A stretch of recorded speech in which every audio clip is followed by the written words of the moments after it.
Thanks for listening to this omnibus edition of Happy Times and Places, a positively inclined Doctor Who episode commentary podcast in which I, Toby Haydock, watch a Doctor Who story chosen by a friend of mine. I commentate, I drop in facts and observations, all the while trying to guess what their favourite thing about each instalment might be.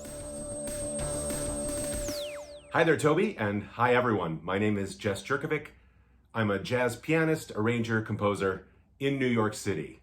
And most recently, in the last 4 years, I've been doing a YouTube project called the Dudley Simpson is Doctor Who Project, where I transcribe my favorite bits of Dudley Simpson music and create a solo piano arrangement of those pieces. Just recently finished the series, that would have been October 2021, doing 41 pieces of music.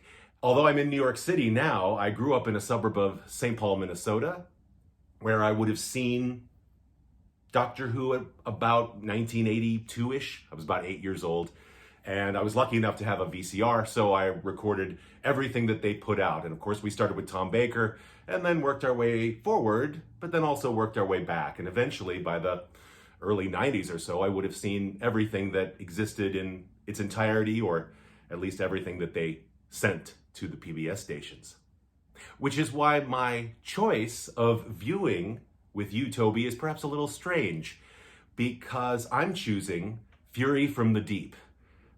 That's, of course, a missing story, but somewhere around the early 2000s, I started getting hold of the audio CDs with narration, and eventually collected them all.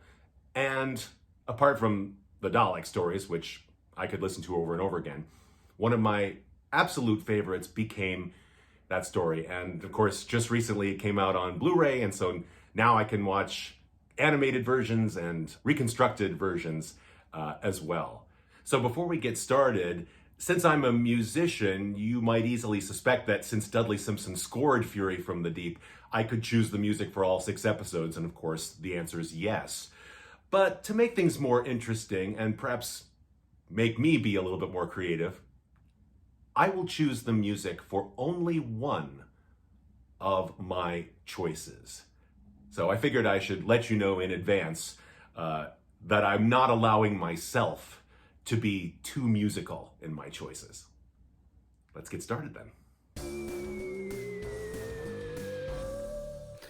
Well, welcome everybody. You just heard Jess Jurkovic there, who I've not met, but I was delighted to take part in the Quiz of Rassilon, which is an online event. Well, sometimes it's not, it's in person, but it went online during the pandemic. And like my Comedy Club Excess Malarkey, it sort of went, well, why don't we open this up to the rest of the world? And we benefited doing that with the comedy, encountering comedians and punters that we would otherwise have been denied us by geography. And the Quiz of Rassilon during the pandemic did what Doctor Who did in many areas, and hearteningly so. And I'm desperately uncynical about the fact that when we were all a little bit shut down and feeling a little bit as though we weren't quite sure what we were doing, and I was fortunate, I had people in this house, but I know not everybody was as lucky as I, and I had a dog. People around the world stuck in their own homes, without an income in many cases, and certainly without, proximity to people in other cases, sometimes both of those things, were brought together by daft old Doctor Who. And I encountered a number of people doing that quiz who brought their own specialisms to the quiz questions. I think I did mine on character actors, I'm sure.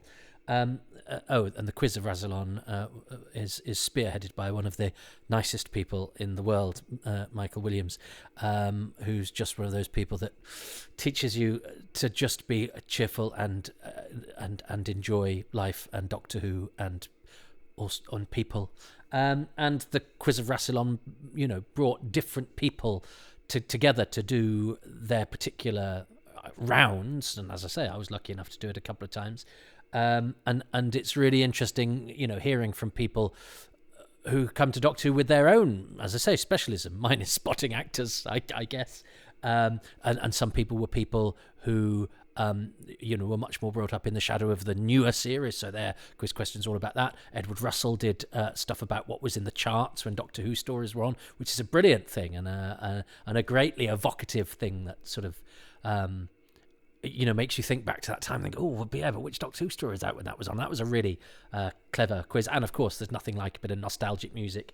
There was questions about all sorts of different, as I say, areas that you can mine Doctor Who for, that you can put your own specialism into. There was somebody talking about Doctor Who from a black perspective, which of course is hugely educational to somebody like me, and throws different light on a multifaceted subject. And I thought that was really interesting. Amanda Ray Prescott, who is from America as well, as is Jess Jurkovic, and his specialism is music, and his YouTube channel is somewhere you can get lost forever. I mean, just watching him play, I never thought I'd be able to lose 15 minutes watching somebody play the music from The Chase on a piano. I did really easily, and then more and more and more. And I just warmed so much to Jess's enthusiasm, which I think comes across in his introduction there. And it's really interesting that we, when I was younger, Doctor Who, I thought the appeal of it's British, and it's a very British thing, and only the British get it. And I've been really, as a sort of taught that I was wrong in a way, that my encounters with American Doctor Who fans have been extremely positive. I love the sort of openness and lack of self-consciousness about Jess's presentation there, where it's just an unabashed enjoyment of something, and a very sort of honest and polite and open. I like the way that American fans conduct themselves, and it's to hear a different voice and a different kind of presentation about how one talks about Doctor Who, because I've probably spent most of my time talking to cynical British fans after a couple of pints in a pub, whatever, if I've really been talking about Doctor Who. And it's great. It's been one of the really interesting things of the sort of last 10 years of my life is of meeting people, beyond the sort of group of people geography would throw me into, you know what I mean? So I had to approach Jess, and Jess has chosen, well, we're doing a Troughton. We're doing a season 5. Now, I feel bad for loads of my friends because I've had loads of Troughtons chosen, but they've all been from season 6 or season 4. Nobody's doing season 5, which when I was a time tot was the classic season of Doctor Who. Well, they've been chosen, but they haven't done the videos. That's the thing. Jess is the only one who's chosen a season 5 story who's actually come up with the goods. And so, I've done the Dominators recently. And so I've done the Seeds of Death, and I've done the Highlanders, and I've done Evil of the Daleks. So even though I have somebody who longer ago than Jess submitted a Mind Robber to me and a War Games to me, they will have to wait, because I try to sort of mix these up a bit. I needed to do a Troughton, so I'm doing my only season 5. This is a story that I have all sorts of really interesting bonds with. And it's a curious story and an odd entry into the canon. And it's also one that is, alas, completely missing.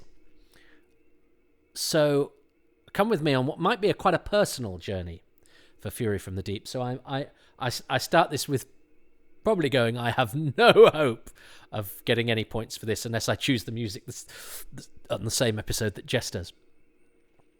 And I'm going to watch the photo reconstruction, as I always will with these, because I think the animations, much as I enjoy them, are a thing in and of themselves, and I will probably be talking about, certain choices of the animation rather than, I think, trying to get, to grips with the story as it was made and broadcast originally. So that's not to denigrate or be pejorative about the animations, which I like and think are very good, and I think Gary also did a great job with this, but that's a separate and very different conversation.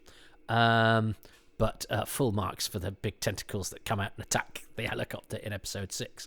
I think if you're going to do an animation, why not do that sort of stuff? And I wouldn't have said that 20 years ago when they were doing the invasion things. I was like, this has to be as close to broadcast as possible. As I've learnt to understand the animations more and the processes behind them, I realised it's actually impossible because it's a different medium. So you then may as well, I would say, especially as we have the reconstructions, which try and capture the original. I think a bit of carte blanche with what you can do with the animations is fine. That's a different story, but that's just my twopenneth worth. So, shall we all go to the beach? I hope you've packed a tartan rug, a thermos, and some cling film sandwiches that just have a corner of the cling film missing, so that actually when you open it, the tomatoes have leaked out and made the blooming bread a bit wet, so that's unpleasant. But also the wind has blown some sand in, which has of course got in through that corner. So you're having crunchy, soggy egg and tomato sandwiches. Oh, the British holiday. What could make it worse? How about a deadly seaweed monster? Let us go and see if we can find ourselves getting told off by all the furiousness that is coming from the deep. And I'm going to play all reconstruction in 3, 2, 1. So this is a very special story to me. So full disclosure, this is going to be quite personal, I think. This was, for many years, the story I would tell people is my favourite Doctor Who story. And I think there's a bit of psychology that goes with that. I think, because when I first encountered it, it was a kind of, it's the only story by Victor Pemberton. It was a kind of sort of blank entry into the canon in a way, because, and here we start with moving pictures. This is so promising, isn't it? And this is, of course, lifted from the War Games, where the War Games used this footage of the TARDIS landing on the sea again. But I remember being quite disappointed that, they fade from one picture to another. That's just that's the 60s going, well, we can't do it both ways. That happens with the Dominator spaceship, doesn't it? Where they have sort of 3 different shots that they can't quite merge perfectly together. And I got very edgy when I saw that in the War Games and went, the one bit we've got Fury from the Deep, it's actually a compromised shot. Is the compromise that they have to fade the TARDIS from one to another? I mean, you'd sort of maybe go for a different angle, wouldn't you, rather than try and sort of cheat it like that. But is it worth it to have that TARDIS spinning from the sky? I think it's a great shot and a great idea and a novel opening. And I'm less self-conscious about that now. But Fury from the Deep, when one sort of learnt about Doctor Who early on, I had Doctor Who: A Celebration, the book, and the 20th anniversary Radio Times special. That's what gave us our précis of the Doctor Who stories that had been broadcast so far. There was no novel, and it was the story where Victoria left. That's what kind of had it out as a landmark. And then it's also the first one that the sonic screwdriver appears in. What about the story itself? Yeah. It's scary, and it has a seaweed monster. But it was one I couldn't really conjure a picture of. And the only pictures we had were these 3 on the beach, and a shot of the seaweed monster towering over a man, and it looked like it had risen from the water and was turning its head at the same time because of the way that the picture had been framed. Actually, it's a special effects picture, and the man in shot is not a character. I don't think who's getting sort of. And I had a colouring book at the same time that was sort of pictures of. Had the ghoul, and it was quite a scary colouring book that had, and it was reminiscent of one of the pictures of them of something sort of that picture in the Radio Times special. It felt like this weed creature was a big towering monstrosity because it was sort of, as I say, it was sort of like it was turning and its head was looking down, and that was pretty much all we had. Here we have the first appearance of the sonic screwdriver, the Woodstock of Doctor Who. I pretty much everybody involved with this says yes, it was my idea. Now, and if you look carefully, there is a theory, isn't there, that the prop didn't work, or somebody had forgotten the prop, and that Patrick Troughton just improvises with a whistle, or with something from his life jacket, but that the sonic screwdriver used in Fury is not the sonic screwdriver as we know it. It looks like he's got an actual screwdriver in his hand there. But that would be an interesting thing to see exactly how it manifests itself when the episode turns up. A bit like Professor Zaroff's octopus. It might be hugely disappointing, or slightly unusual, or in fact not much to write home about either way. But wouldn't it be nice to know? And half of the fun is finding out that stuff. And there's something wonderful about Troughton in a bobble hat, isn't there? With a stethoscope. And of course, you've got the lovely little bits of seaweed clinging there, which and seaweed is quite sort of wet and slimy and creepy. It's a great idea to go, what should we make scary? I know, seaweed. And they're being watched, which is nice. Yes, we know we're going to another base under siege, but it early on, just that, they're being eavesdropped upon, does have a slightly creepy tone to it in a way unlike, I think, the way that this kind of thing is often done. And the music is very nice and low key and so they get zapped, don't they? They get knocked out, which is, so it's quite a slow introduction. But yes, so we had that picture in the Radio Times 20th anniversary special, and that was kind of it. And certainly didn't have pictures of any of the other characters or anything like that.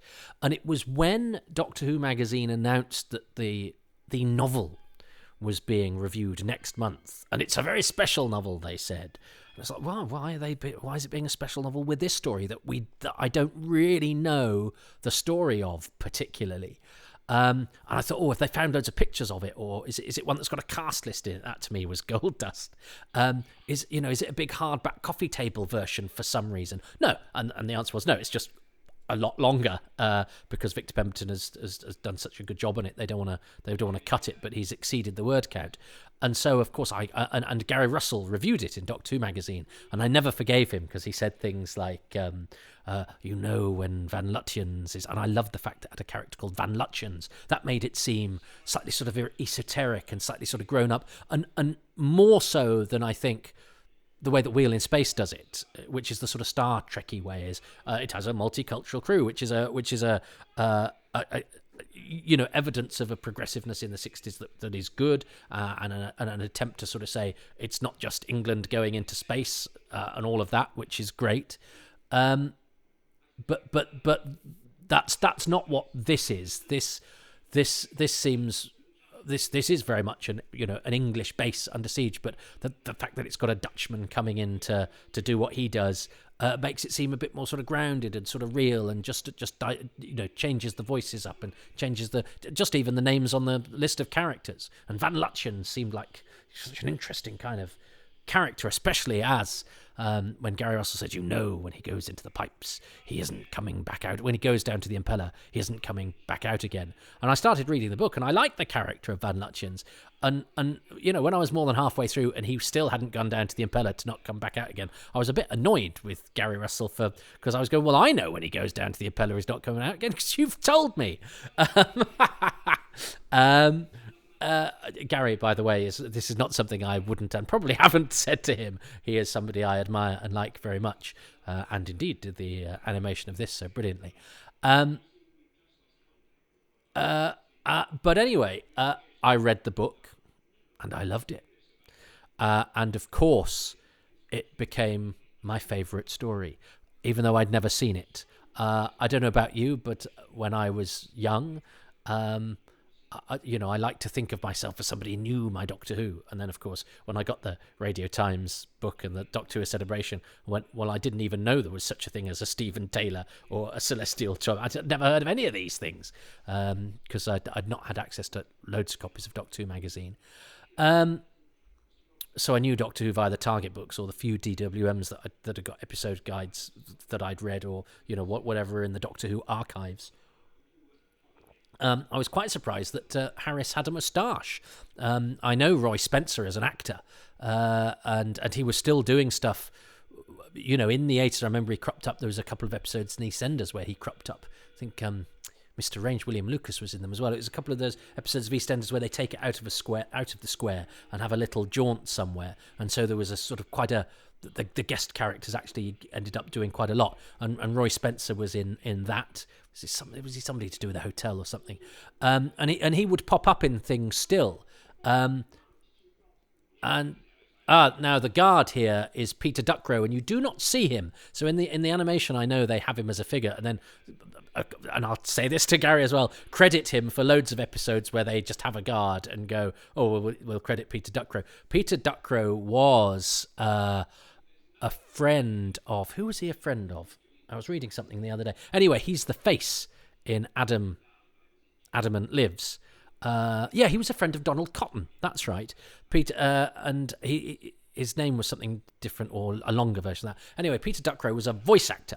So as the guard, now that doesn't mean he's just a voice actor, but he was an actor who specialised in doing voices. So he got a lot of voice work. You can see what he looks like in A for Andromeda, in one of the surviving episodes of that. He's sort of bald and got a moustache, but he did a lot of voice work. And he was one of the convivial bunch that hung around with Donald Cotton. I think they're all big drinkers and probably quite big characters. I don't think Duckrow was hugely old when he died. And he's the face in Adamant Lives. So, but for the guards, they just need a voice in a loudspeaker, because that's all they have to prevent Maggie from getting into the base. So they go, well, who should we get to play the guard? Well, as we only get the voice, let's get somebody who's a good voice. So that's why it's Peter Duckrow, who I think you wouldn't have cast if it was somebody who was a guard that you saw in person, that was holding her up at the main gate or whatever. And is it? I think it might have been pronounced Peter Ducrot as well. Peter Ducrot. That's better, isn't it? Yeah. If you're an actor, I think you'll find it's Ducrot. Graham Lehman here, playing a character who spends most of his time seated. This is important. I will mention this. I have already mentioned it in The Seeds of Death. He plays Price, the guy on the radio, and this is John Garvin as Carney, who is seen at the other end. We don't see him again after this, but John Garvin was still around in the 80s as well, I think. You'll guess now, the reason I'm mentioning all of these actors by name, I mean, I can do it with every story, I'm afraid. That's not a boast. It's an affliction. It's not a skill. But this was the first story I could remember the whole cast list to. And I didn't sit and learn this stuff. I was interested to know who was in things. And I think if I was going to try and imagine what Fury from the Deep was like, it was important to me to, as I say, I didn't sit and study this stuff, but it's the stuff that sunk in. And actually, when I found, because I remember when I read the book, I had no idea. I knew some cast lists from Doctor Who at this point, because I'd got episode guides and things like that. And it was when I borrowed my friend's Doctor Who, the programme guide, which I've never owned. But I borrowed my friend David Merrick's the programme guide. So, of course, I went straight to Fury from the Deep to see who the actors were. And loads of them were actors that I knew. So, Hubert Rees here playing the chief engineer is in Seeds of Doom and the War Games, but was also in a lot of telly at the time. Roy Spencer, I think I know, but I was pleased to see he was also in the Ark, which existed, so I'd be able to know what he looked like. And when I did see him, that he's this sort of fresh-faced. He is a sort of person with an honest face and quite an honest sort of open voice he has as well. He has a sort of gentle goodness about him, Roy Spencer. So he's exactly pretty much as I imagined Harris to be, except for the moustache. So he's very good casting. I think he told me that he'd got this through the BBC's casting. So it's actually quite a good part to be playing for somebody that I don't think it knew the director or had been put up by one of the bigger agents. I think he'd got it through the internal BBC casting, which is a nice part to be getting. I think that's a progressive and decent way to cast such an important part, actually. But it does need somebody who's got a sort of bit of fresh-faced newness about them, even though he'd been in Doctor Who a couple of years before, playing the lovely Maniac in the Ark with a very fetching pudding bowl haircut. And Victor Madden, crucially, I didn't think I knew. And then I asked my granddad, who was not an expert on actors, but he was one of those granddads that knew everything and indulged a young person. He'd left school, I think when he was 11. He was one of about 9 kids, and he'd been to a special school, i.e., he was in a children's home. They'd come from a very, very poor background, and because he'd been denied an education, he soaked up all knowledge, my granddad. So he knew you could ask him about anything, and he kind of knew. And I would say, "Granddad, do you know an actor called Victor Madden?" And he went, I think it's Victor Madden. And I called him Victor Madden for years, and Grandpa was actually wrong. But he went, yeah, he's got a sort of chin, and he's in all the war films. You know him, you know. And actually, then when I did see him and stuff, I went, oh, that guy. Yeah. But I'd not known his name, and I'd certainly not associated it with Doctor Who. And Victor Madden was a hugely recognisable actor, and I think is very good in this. And I mean, would you know, at a certain period of British films, would make like 3 films in one day because he was just around. They go, Vic, can you come and play an engineer in this scene? And he did play big parts in some films as well. Or if he was in a film where he's only in a couple of scenes, like Dunkirk, I think he's only in the one scene, but it's a really important scene, and he gets proper billing because he's because he's a featured actor, and the scene that he's in, he does a lot in. June Murphy, Roy Spencer and June Murphy, they seem the right sort of names to be playing Mr. and Mrs. Harris. June Murphy, I was then delighted to see was in the Sea Devils, because I'd know what she would look like, because again, the idea that there was such a thing as a telesnap, and I don't think there are any photos of the guest cast in this that aren't telesnaps. Oh, there's a few, aren't there? There's a few of Robson in the helicopter, but I don't think they came out till later. I know Victor Madden had one because he said he'd send it to me, and then he didn't. But I interviewed him. I interviewed him. I exchanged letters with him not that long before he died, and the interview, as it was, appeared in Doctor Who magazine after he died. Peter Kindred is the designer. The Harris's flat is an interesting looking one, although Hugh David, the director, who we have no episodes of, he directed The Highlanders, and this seems to be shooting from some, through the sets quite interestingly. So yes, and actually gradually as one read back, I then went sort of back to read about the story that had suddenly plucked my interest, that I'd sort of drawn a bit of a blank with. The general feeling seemed to be, it was a particularly scary one, which you can't really get from still pictures, or even particularly from the soundtrack. You have to know what the camera was showing you or not showing you, how the atmosphere was created through, soundtrack and performance, and how you decide to frame the actors, and how you inject atmosphere visually in ways that can't be replicated even from a snapshot. And of course, the character of Van Lutyens, who arrives now, who I was delighted, as I say, was a character that I really liked, because I think I just like the realism. I get mocked for using the word verisimilitude, but the fact that you've got this guy who comes from another part of the company, who's sort of in charge of sort of admin, but he's representing the interests of the people in Holland. As I say, just dilutes the timbre of the shouty men, and there's a lot of shouty men in this. I quite like drama that's shouty men. I'm a sucker for sort of we need to sell this. We need to make a sale and make it quick. I will. You're a tough businessman. You're a bastard, but I respect you, and all of that sort of thing. I was brought up on drama like that. And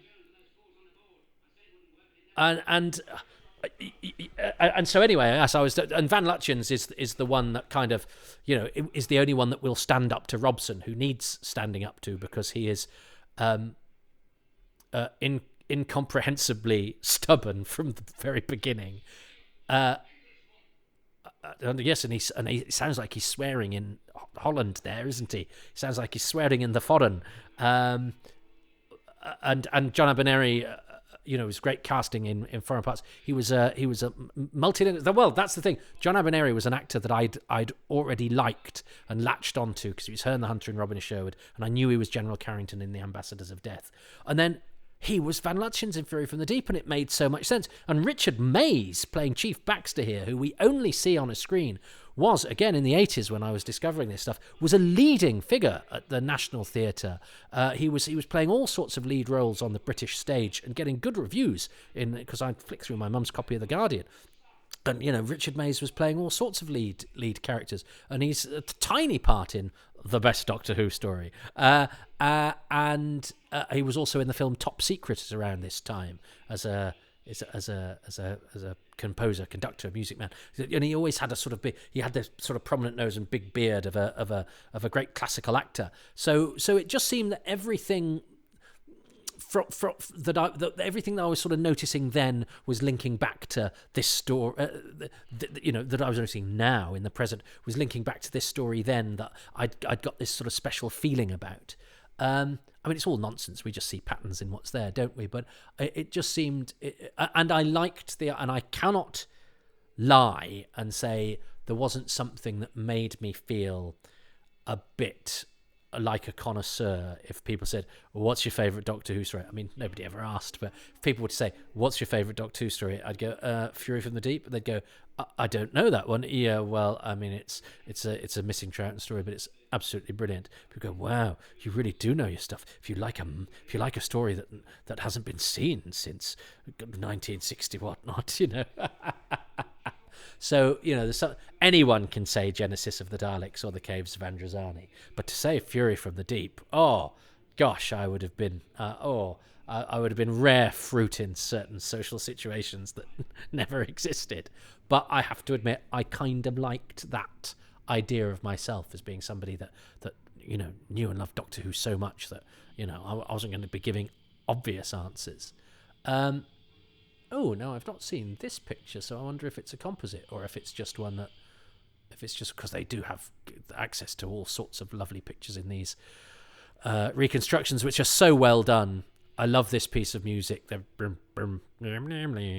a really great piece of music. I'm sure Jess will describe it better than that. The num burbly blur music. And, of course, it's Victoria's last story, which I'm sure we'll come on to. But yeah, so it all just seemed to come together, this, to be a favourite story of mine.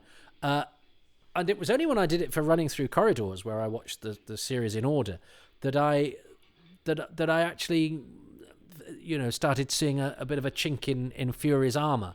And after a number of stories of quite a similar hue, it did seem to be, a bit of more of the same.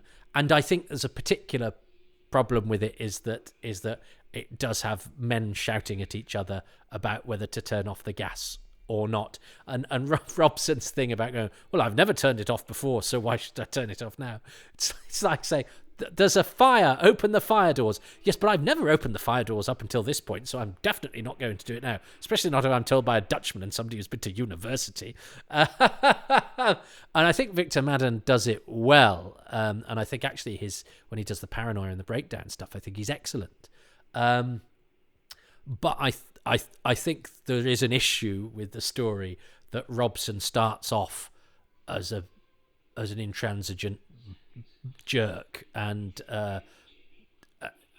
for no real reason other than that he's stubborn, which is a shame. But I think there is still a lot to recommend this, and I'm hoping that revisiting it now, where all that love that I've talked of, that I have to say I'm now remembering, and I'm remembering the joy of discovering that. And I got the soundtrack, you see. I got it on a cassette, but this is before it was done with narration, where it never mind the heartbeat, it was like I was listening to it beneath the sea. But the part of the fun of that is trying to sort of discern everything and make it out. And actually, the performances help there because Victor Madden's got he's got a very distinctive voice, and John Abineri was doing the Dutch thing, and I think Madden was a bit higher because of the tape, and John Abineri was a bit deeper because of the tape and because of the multi-generational thing. So the performances sort of stuck out quite nicely. And of course, these guys are just fantastic. But by now Fraser Hines and Patrick Troughton can do this stuff in their sleep, but they don't. I don't think they're ever lazy.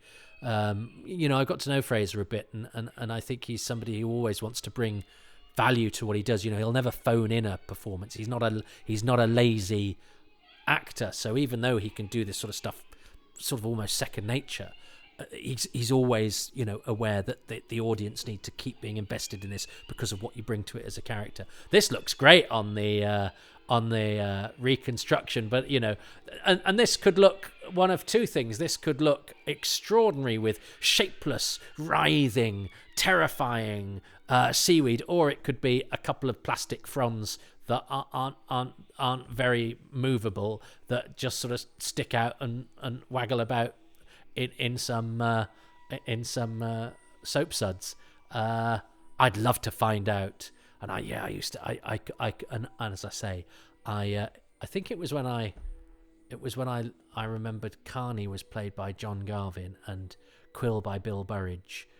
John Gill, Quill, Bill Burridge. That's how I remembered it. And I was in my friend's car, I remember, and I was thinking about Fury from the Deep, and I suddenly realised, oh my goodness, I can do the whole cast of that story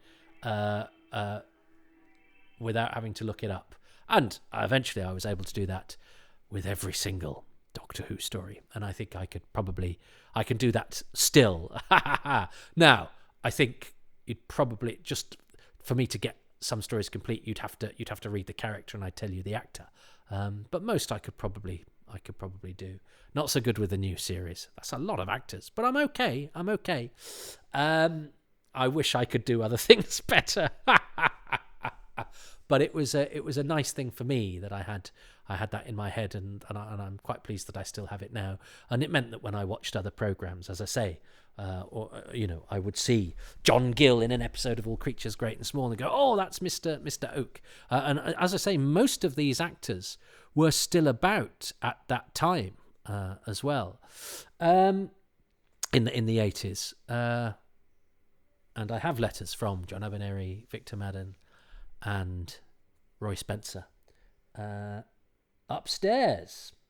Might throw those in for patrons as an extra. Yes, patreon.com/Toby Haydock. So, Jess Jurkovic is going to tell me his favourite thing from episode 1 after I have chosen my favourite thing from episode 1, which... Ooh, it's interesting, isn't it? What's my...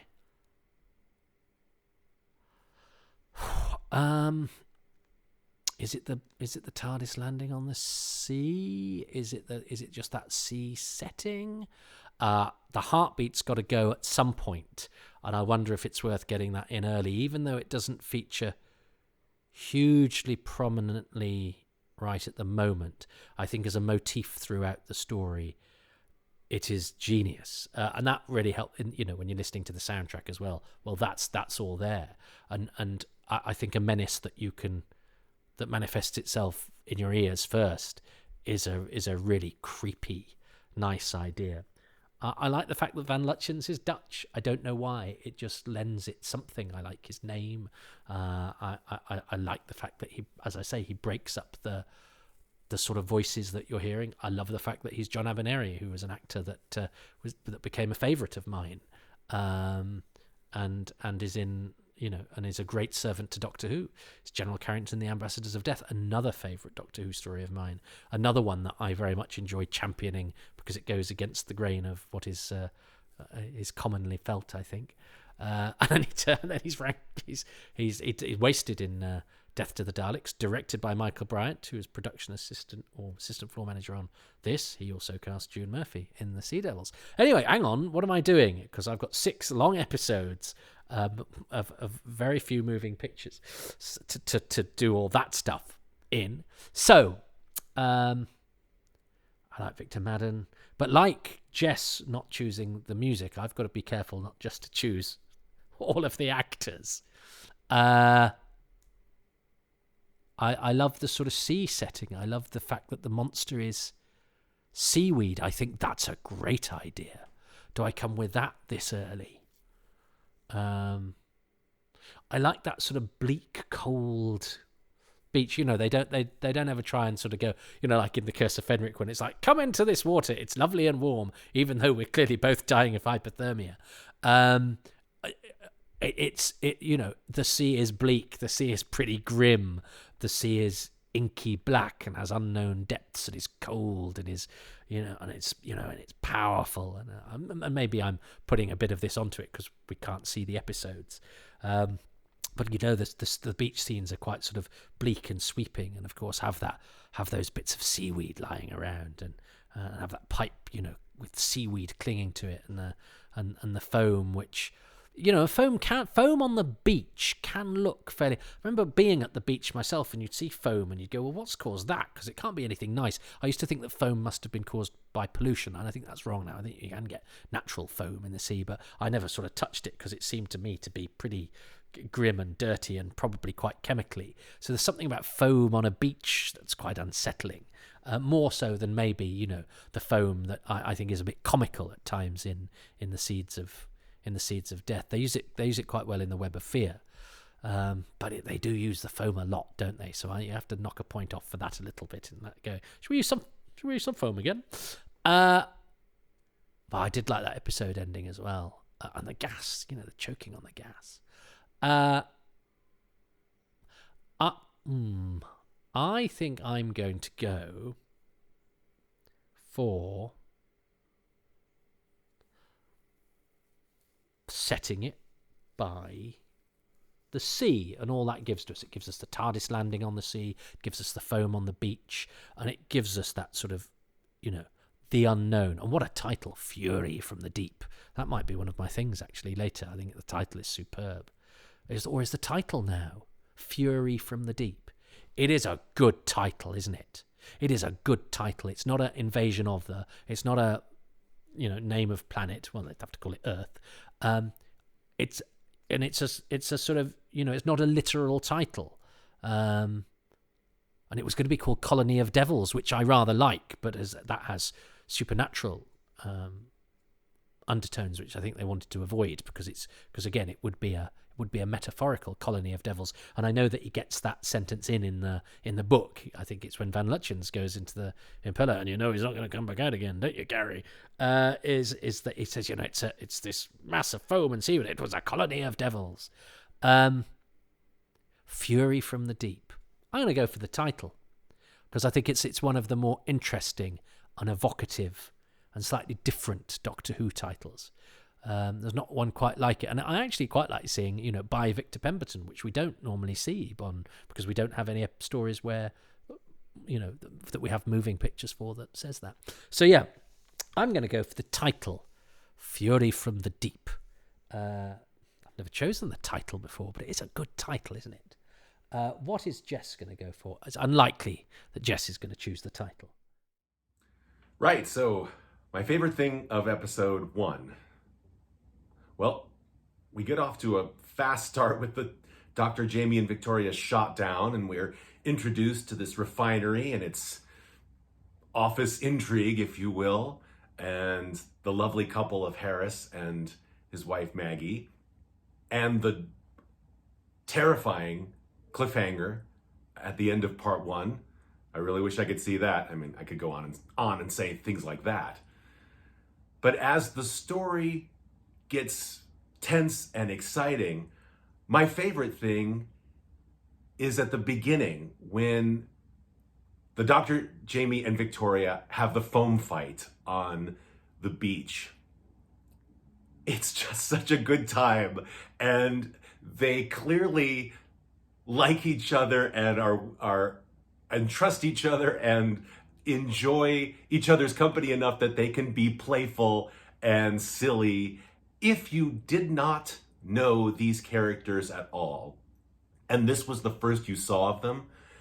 I think you could so easily just fall in love with them and then be willing to go with them on the adventure. Just from there, you'd be more open to it because of that opening scene. It sure helps that there's some awesome waltz music from Dudley Simpson underneath, but that scene just seems so fun. And as I say, it makes me just ready, even though it gets pretty grim from there not long after. It's a wonderful start and such a pleasing and fun beginning to this story, which won't actually have a lot of laughs in it. So I love that start. Interesting. Good choice. I'm always in two minds about that scene because, and Jess has actually helped to convince me of its merits because much as I love Troughton and Hines and Watling horsing about, and I think the dynamic between the three of them in this story is excellent, and I'm sure we'll talk about that a lot in future installments. It always felt to me like playing in the foam sort of seemed to undermine the foam. You're kind of going, yeah, foam's quite funny and silly, isn't it? Now, of course, it's then clever to take something that's funny and silly and make it the cuckoo spit of something completely horrific. And I can see the logic behind that.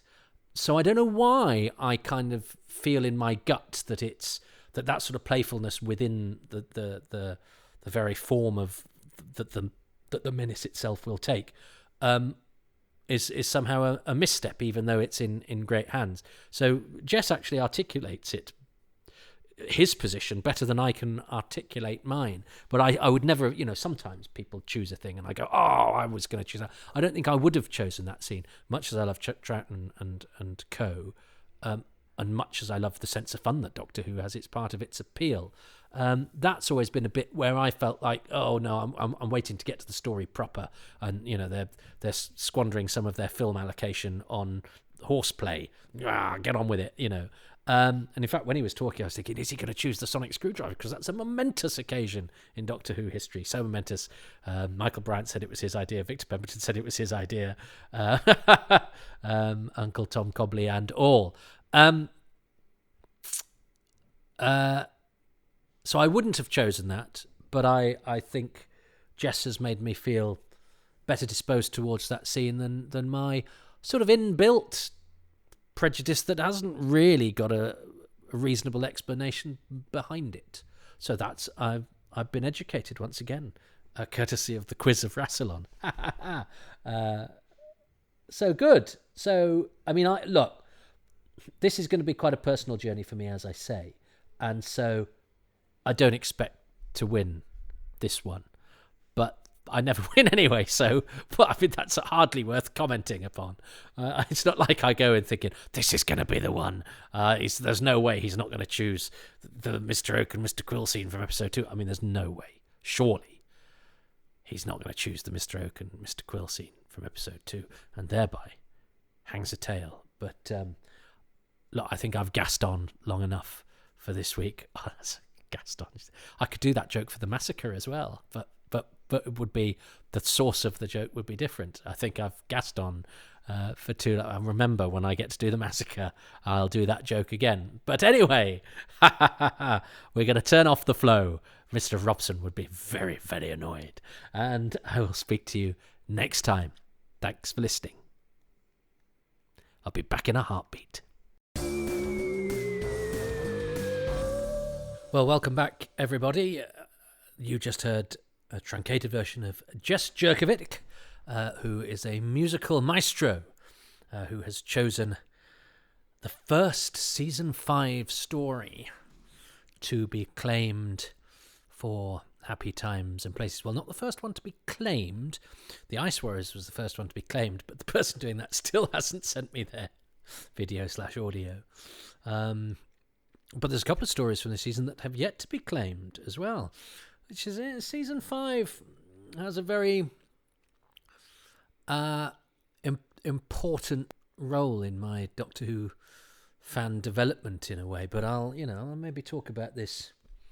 But curiously, not this story really early on. Didn't really know this story really early on, whereas we knew. Well, hang on. Let's get into the episode. So, I am watching the reconstruction, not the animation, for reasons I talked about in episode 1. So I'm going to press play. I've paused between episodes 1 and 2, so I'm going to press play to stop it being on hold. And to unleash the foam in 3, 2, 1.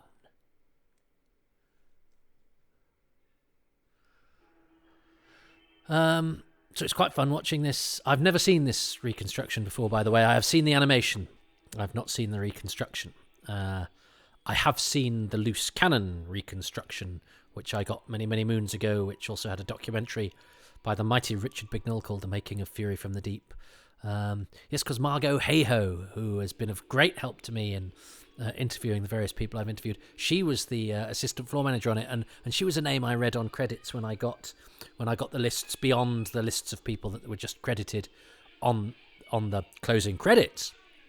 And she was one that stuck out. But again, you never think that 20 years later you'll meet these people and then get to know these people quite well. And Margot, who just happened to work on Fury from the Deep and The Ambassadors of Death, 2 stories I like to champion, 2 stories that have John Abineri in, 2 stories that are not necessarily obvious ones for a Doctor Who fan.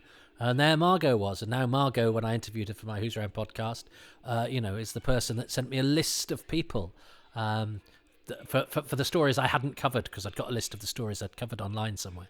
And she went, here are the people, here's who's likely to do it, here's where they live, blah, blah, blah, blah. Amazing. I love Margot, and we're still in touch.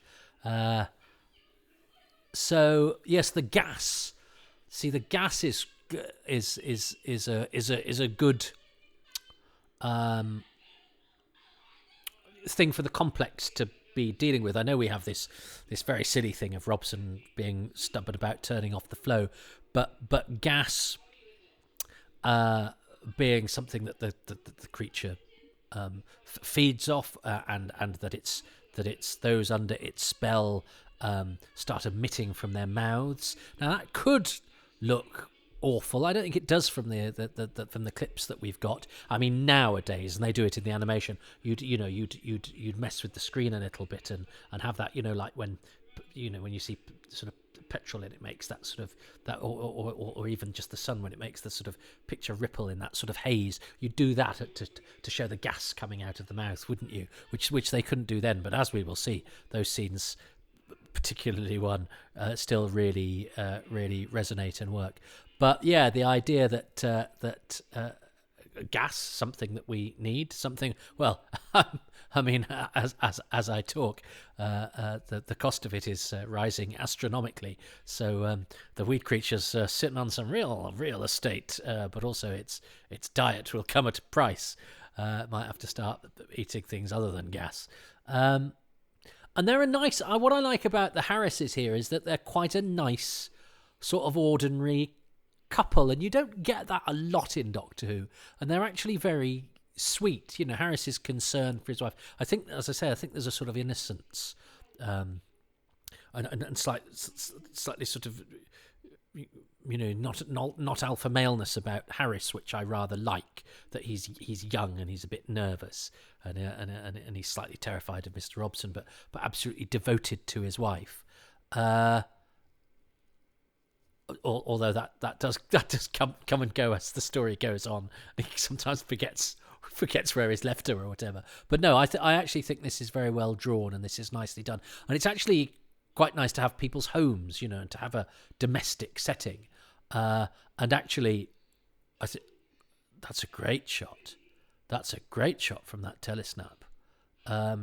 But to have something invading a home. Oh yes, the foam on the patio. That's a nice description on the reconstruction, which pops and hisses. And the music's great here. But yes, this idea that they do have a spiral staircase. Don't many homes with a spiral stair. I like a spiral staircase. So yes, and Maggie seems to be particularly prone to particularly vulnerable to the weed, doesn't she? Because she's been stung. So it's not just we've got to keep this base going. There's one of the key personnel of the base has his eye on something else. He has his eye on his wife, about whom he is very concerned, and of course this increases the tension between him and Robson. And that's actually quite a clever plan of the weed in a way. Is that it's revealed later, isn't it, that it's sort of it's targeting key personnel, But what's nice about this is that we haven't seen many people's homes in Doctor Who as at this point. Domestic. We've seen Sir Charles's place, haven't we, in the War Machines, and Planet of the Giants. I always think is slightly different, because that's about our companions, our regulars being small, even though it is a modern setting. But Waterfield Maxtable's home is a period setting, so actually to be in somebody's home in the present day is quite unusual, and we're a good few years into the show at this point, and I think that's something that we don't quite get from not being able to see it, in that yes, all these Base Under Siege stories are quite similar, but this one invades domesticity in a way that I don't think any of the other ones do. And as I say, I quite like I quite like the sort of masculine posturing that passes for drama in a lot of this stuff, because it's sort of vaguely comforting to me. I know now we can sort of look at it and go, yeah, it's lots of middle-aged men yelling at each other. But I find that vaguely comforting. I like Victor Madden's little grey bits as well that he's got, and with the Radio Times listing of episode 2, because that's what I did as well. I went to Birmingham Library and I looked at the cast lists in the Radio Times, and I was delighted to see that at this period in the show, and what's made me cross about the DVD covers, because they don't do it properly. Fury from the Deep does not star Patrick Troughton, Fraser Hines and Deborah Watling. Fury from the Deep stars Patrick Troughton with Victor Madden and Fraser Hines, Deborah Watling. Evil of the Daleks stars Patrick Troughton and Marius Goring with John Bailey and Fraser Hines. And so so the billings should not be as they are on the back of the DVDs, starring Patrick Troughton, Fraser Hines, Deborah Watling, and then the guest actors. I think Marius Goring on the Evil one is about 5th. It's wrong. Marius Goring was actually paid more than Patrick Troughton, and that billing is argued and negotiated by agents and would be featured in the Radio Times as part of your presentation within the show. But that's just the thing for me. But anyway, that changes for Fury from the Deep next week, which I'll tell you about next week. But for now, it's starring Patrick Troughton and Victor Madden, and there's a picture of Victor Madden as Robson accompanying the listings, and it's a picture we don't have otherwise, I don't think. So it's yet another one of those pictures that's in the Radio Times that we don't have anywhere else. And as I say, we don't have any non-telesnap pictures of the guest cast. There's a few of some of the extras dressed as technicians when the phone bursts out of the pipe, but none of the guest characters I think we have proper pictures of. Graham Lehman sitting in his chair. He's all right. Is Robson? Graham Lehman has been the controller in the Macroterra, sitting in a chair. Will be the Grand Marshal in Seeds of Death, and will be a Time Lord in Colony in Space, and the Three Doctors, and had, if not multiple sclerosis, a disease that attacked the muscles and the nerves, and so was had mobility issues. So putting him as a wheelchair user, as they do rather cannily, but it's quite a space age wheelchair in the animation, is not, as some people thought, political correctness gone mad. It is actually based on an element of the performer. But it's very interesting, isn't it, that these days you would show that you're doing diverse casting by going, well, we have an actor who's a wheelchair user. He wasn't a wheelchair user. I think he you know, I think he was more mobile than that. Not ultimately. I know he later played a corpse on stage because that was pretty much all he could do. But his son told me, but he was still so interested in acting, he'd rather be on stage doing nothing because he couldn't really do that much than not be on stage, which I thought was lovely. But yes, but instead they the BBC finds roles for him that disguise the fact that he's an actor with a disability, rather than go, look, we're casting actors with disabilities. Isn't that interesting? He's an episode of Doomwatch where he's on crutches. I love the way Mr. Oak goes, Chief Robson's instructions. He again, when I listened to the soundtrack, he was, if not what I'd imagined, he just chimed so right. I don't know quite what I'd imagined, but that slightly sort of that rather posh, very received, very proper, very charming enunciation of Mr. Oak is both funny and scary. And look at that picture of Mr. Quill. Bill Burridge, who plays Mr. Quill, was an extra. I mean, he was a supporting artiste. You can see him in The Underwater Menace as the executioner in the Temple of Amdo. But I saw him pop up at the bus stop in an episode of Till Death Us Do Part. But he was a tall. He performed on the variety stage a lot, and I think he was known as that tall customer. But you know, as a sort of comic stooge. But he's an odd-looking guy, and that cadaverous face that he has, and the way that he seems to be smiling in you know, and the fact that both of them are so sort of charmingly polite, although Mr. Quill says nothing, makes Oak and Quill rather fascinating. I don't quite know how they work, because clearly, you know, as it turns out, they're just a couple of technicians who've been taken over by the weed. So were they like that in real life? Were they a very courteous, slightly Billy Bunter-esque guy, and a scary guy with a sort of skeletal smile when they were just ordinary pump workers? But it doesn't really matter.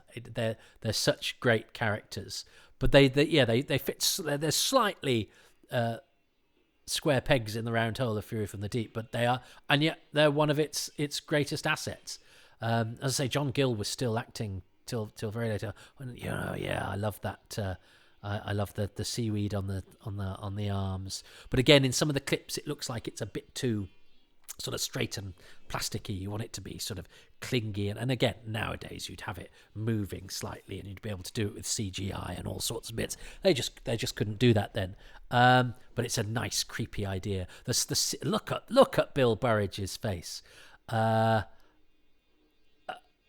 I love this music. I did mention it last week, and I remember getting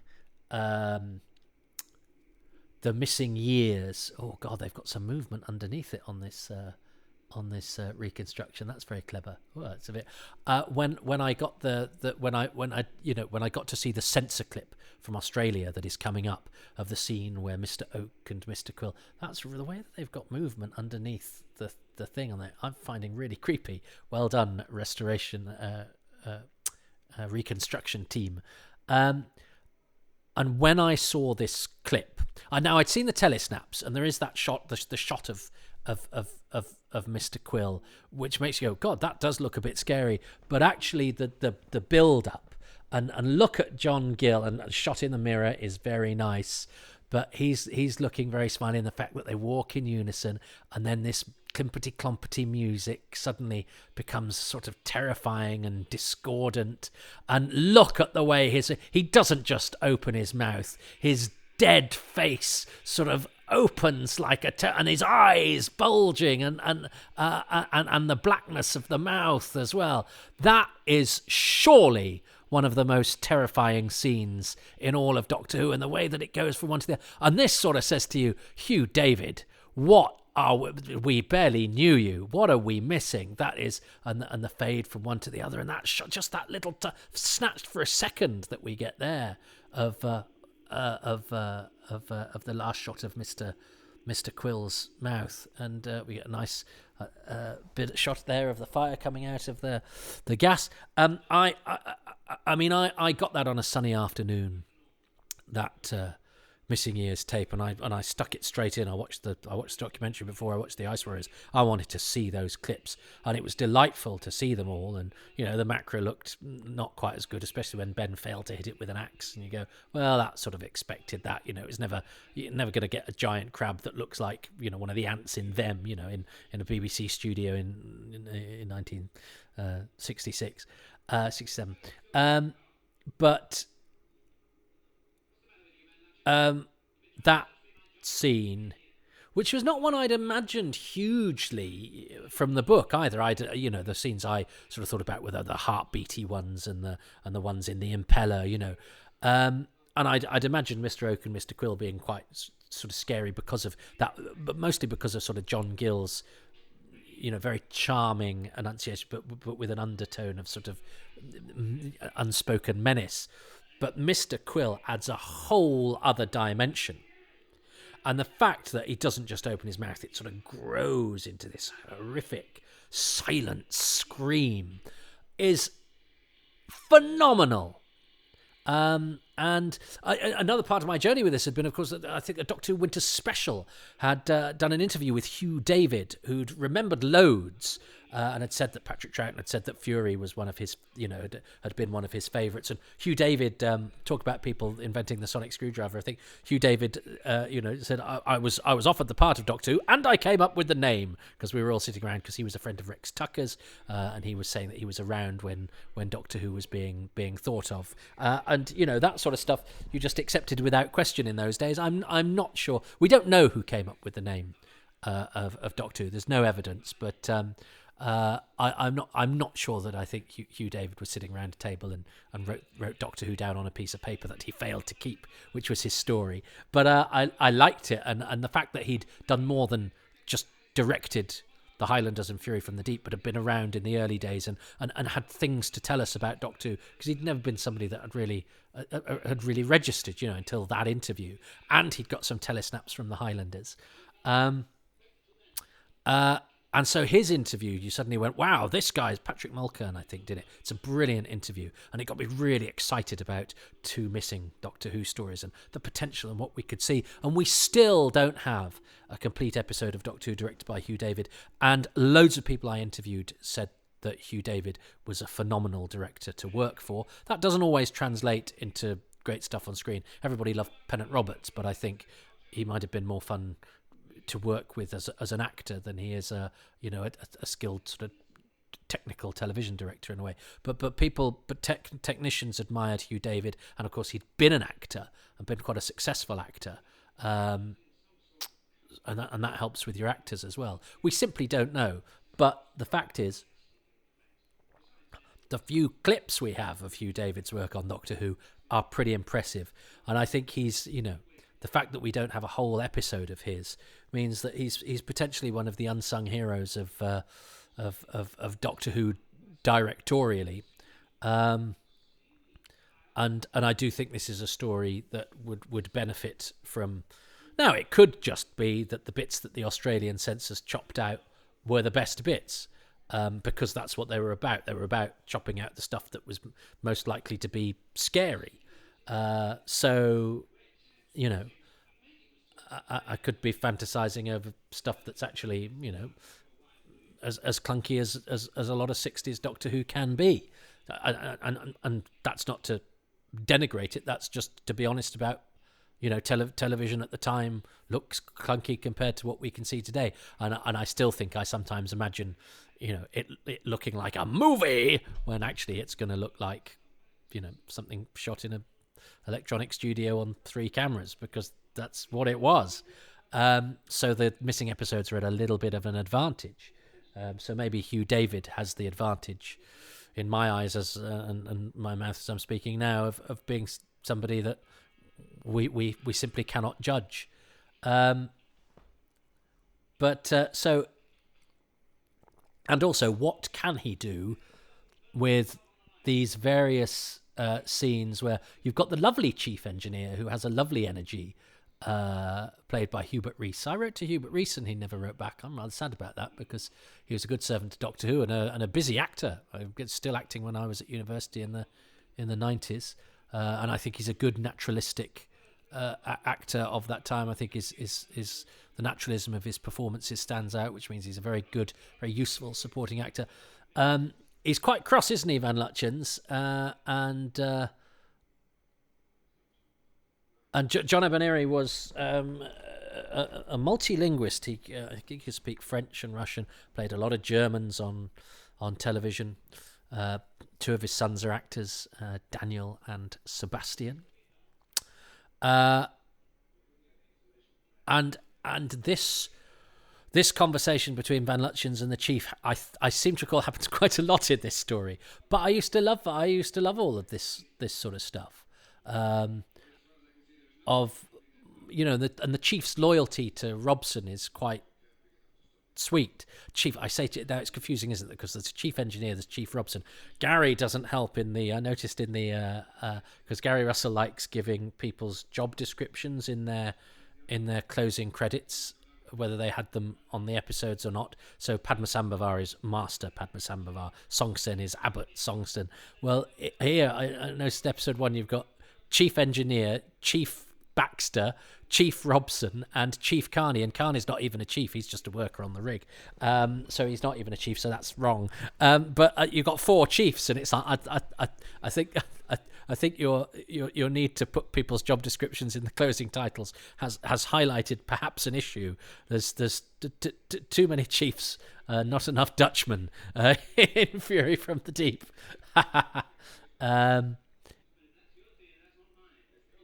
But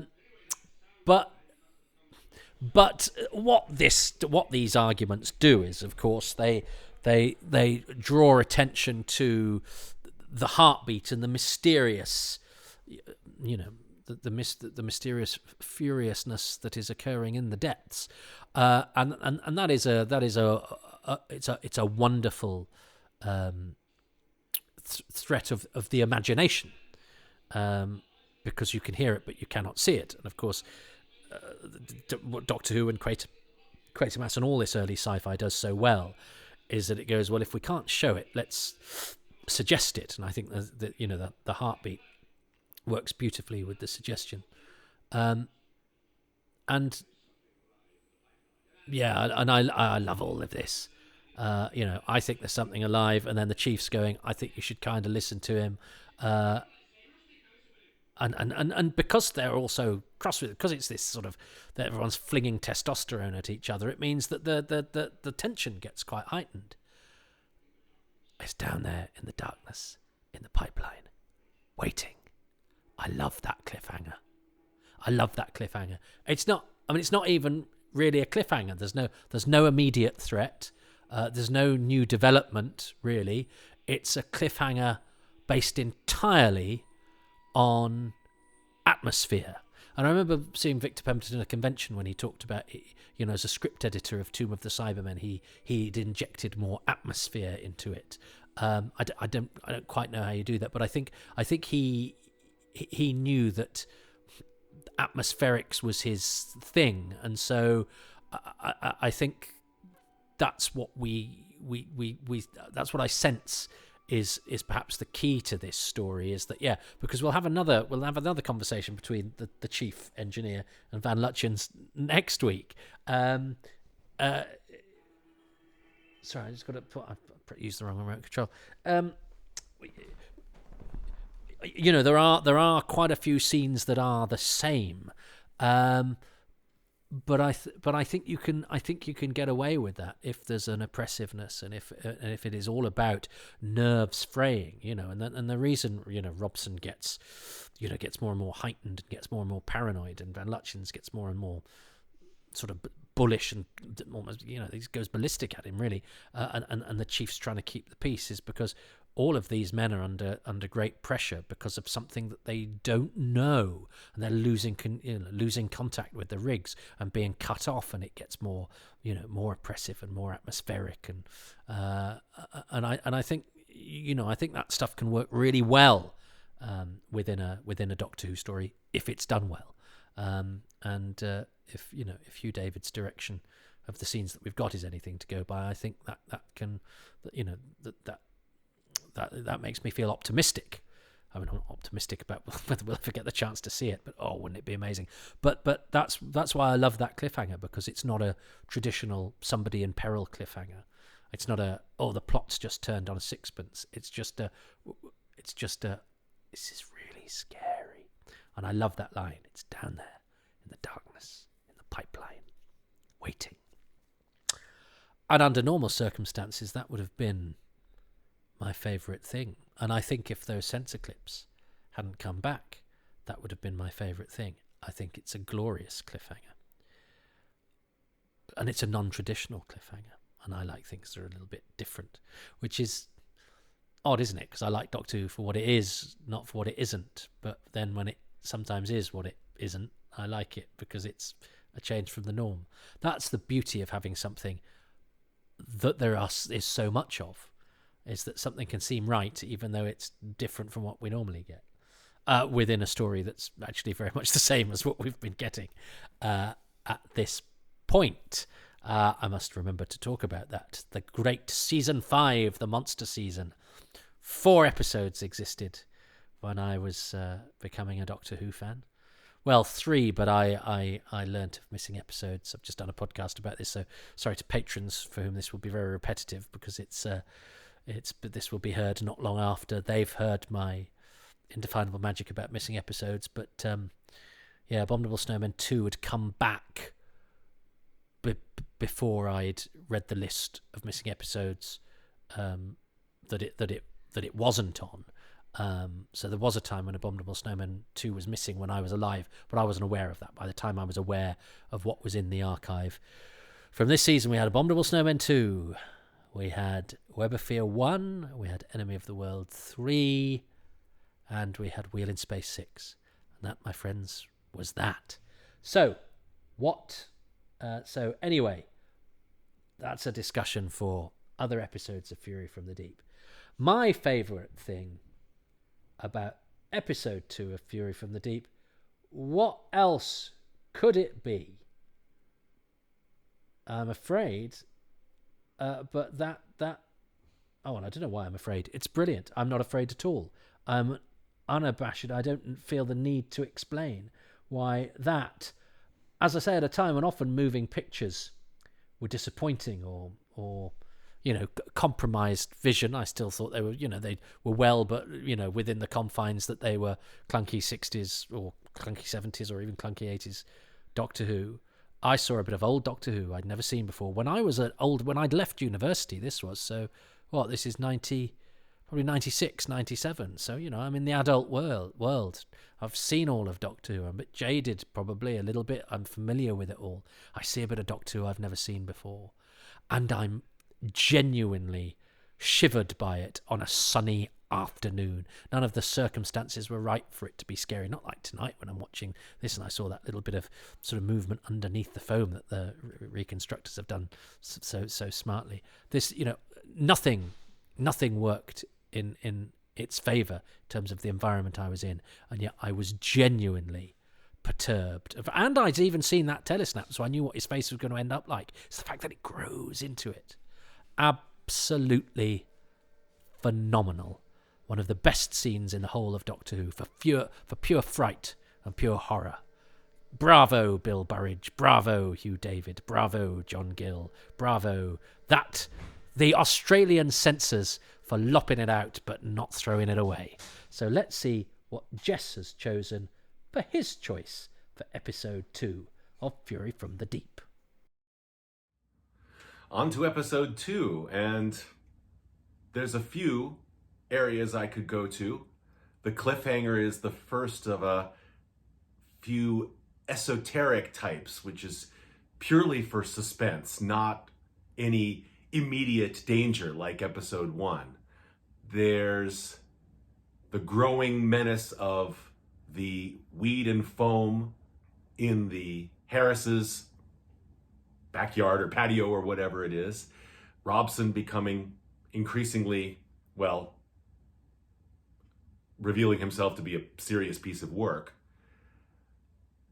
But at the risk of being completely unoriginal, I can't think of anything that anyone else could choose except Mr. Oak and Mr. Quill incapacitating Maggie by exhaling gas from their mouths in her bedroom. Of course, so much of this is the fact that this scene, this clip exists. We, of course, thank our lucky stars that Australian censors were so skittish in the early 70s, I think it was, that they not only excised these scary scenes, but kept the clips so that we can see not only how absolutely comical and grotesque Oak and Quill are, but how absolutely horrific what's happening in that scene is. And we also get a glimpse of how interesting and dynamic a director Hugh David is, which makes me even more desperate to see more scenes from this story. He didn't direct very many. I think the other one was The Highlanders. That's from memory. I don't remember. I want to see more of this just because I think he would really have been a very dynamic, interesting, daring, perhaps, director. And I would love to see more of that, and, someday. But, yeah, Mr. Oak and Mr. Quill. And, of course, awesome music, too, but that's just part of it. Well, there's a surprise. Or not a surprise. It shouldn't have been a surprise, but I don't always have much luck with these. But Jess and I wish you could see the video. The videos will happen one day, but for now we're on sound only. Jess put his hands to his cheeks in the horror that Mr. Oak and Mr. Quill were in Maggie Harris's bedroom. And we have chosen the same thing for pretty much the same reasons. And I'm glad he mentioned the cliffhanger as well. I think we were pretty much in accord. Jess and I were, in fact, almost in unison, like a very own latter-day Mr. Oak and Mr. Quill. I'm not sure which one is which, but we were very much in sync with each other. If you can hear noises in the background, by the way, that is a lift going up and down. We've got a noise. We've got a noise in the impeller, so somebody's just gone to check it out. And when they go down to the impeller, they're not coming back out again.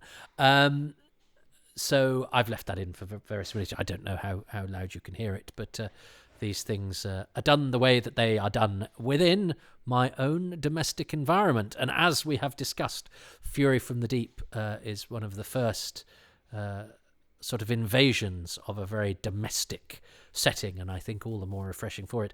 And as Jess pointed out, our choice, our mutual choice, was an invasion into the bedroom of a vulnerable woman, and I think that's very scary. And the fact that David actually shoots them initially through her mirror where she's looking at herself, and it's really creepily and very well done.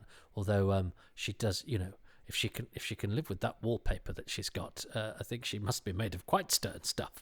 But yes, I'm delighted that Jess and I chose the same thing. How could you not? It's one of the very greatest scenes in all of Doctor Who, in an unusual story, as I say. So let's see how we go on with it as we continue our descent ever deeper down there into the darkness.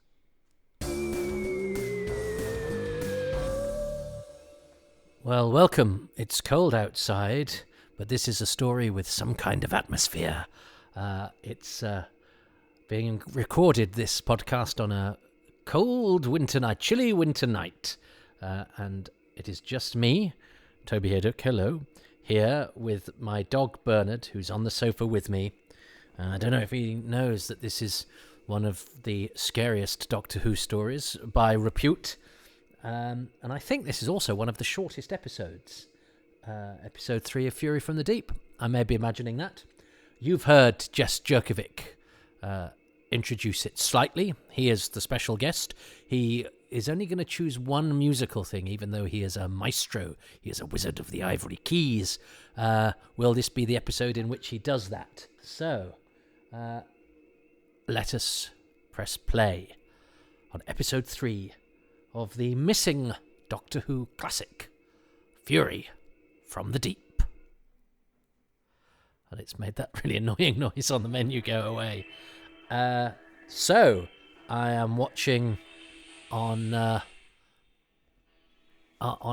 big projector this reconstruction that I have not ever seen before. When this came out on DVD/Blu-ray, I watched the animation, so I saved these recreations for this purpose. I do like the reconstructions, and I think they're a sort of closer way of getting the experience of the show, not being distracted by the animations. Now, when I had it on a cassette, it's sort of, you had to turn the cassette over in it, and it was slightly out of sync. But I remember whoever had done it, because I think they'd all been edited together, to sometimes lose the cliffhangers.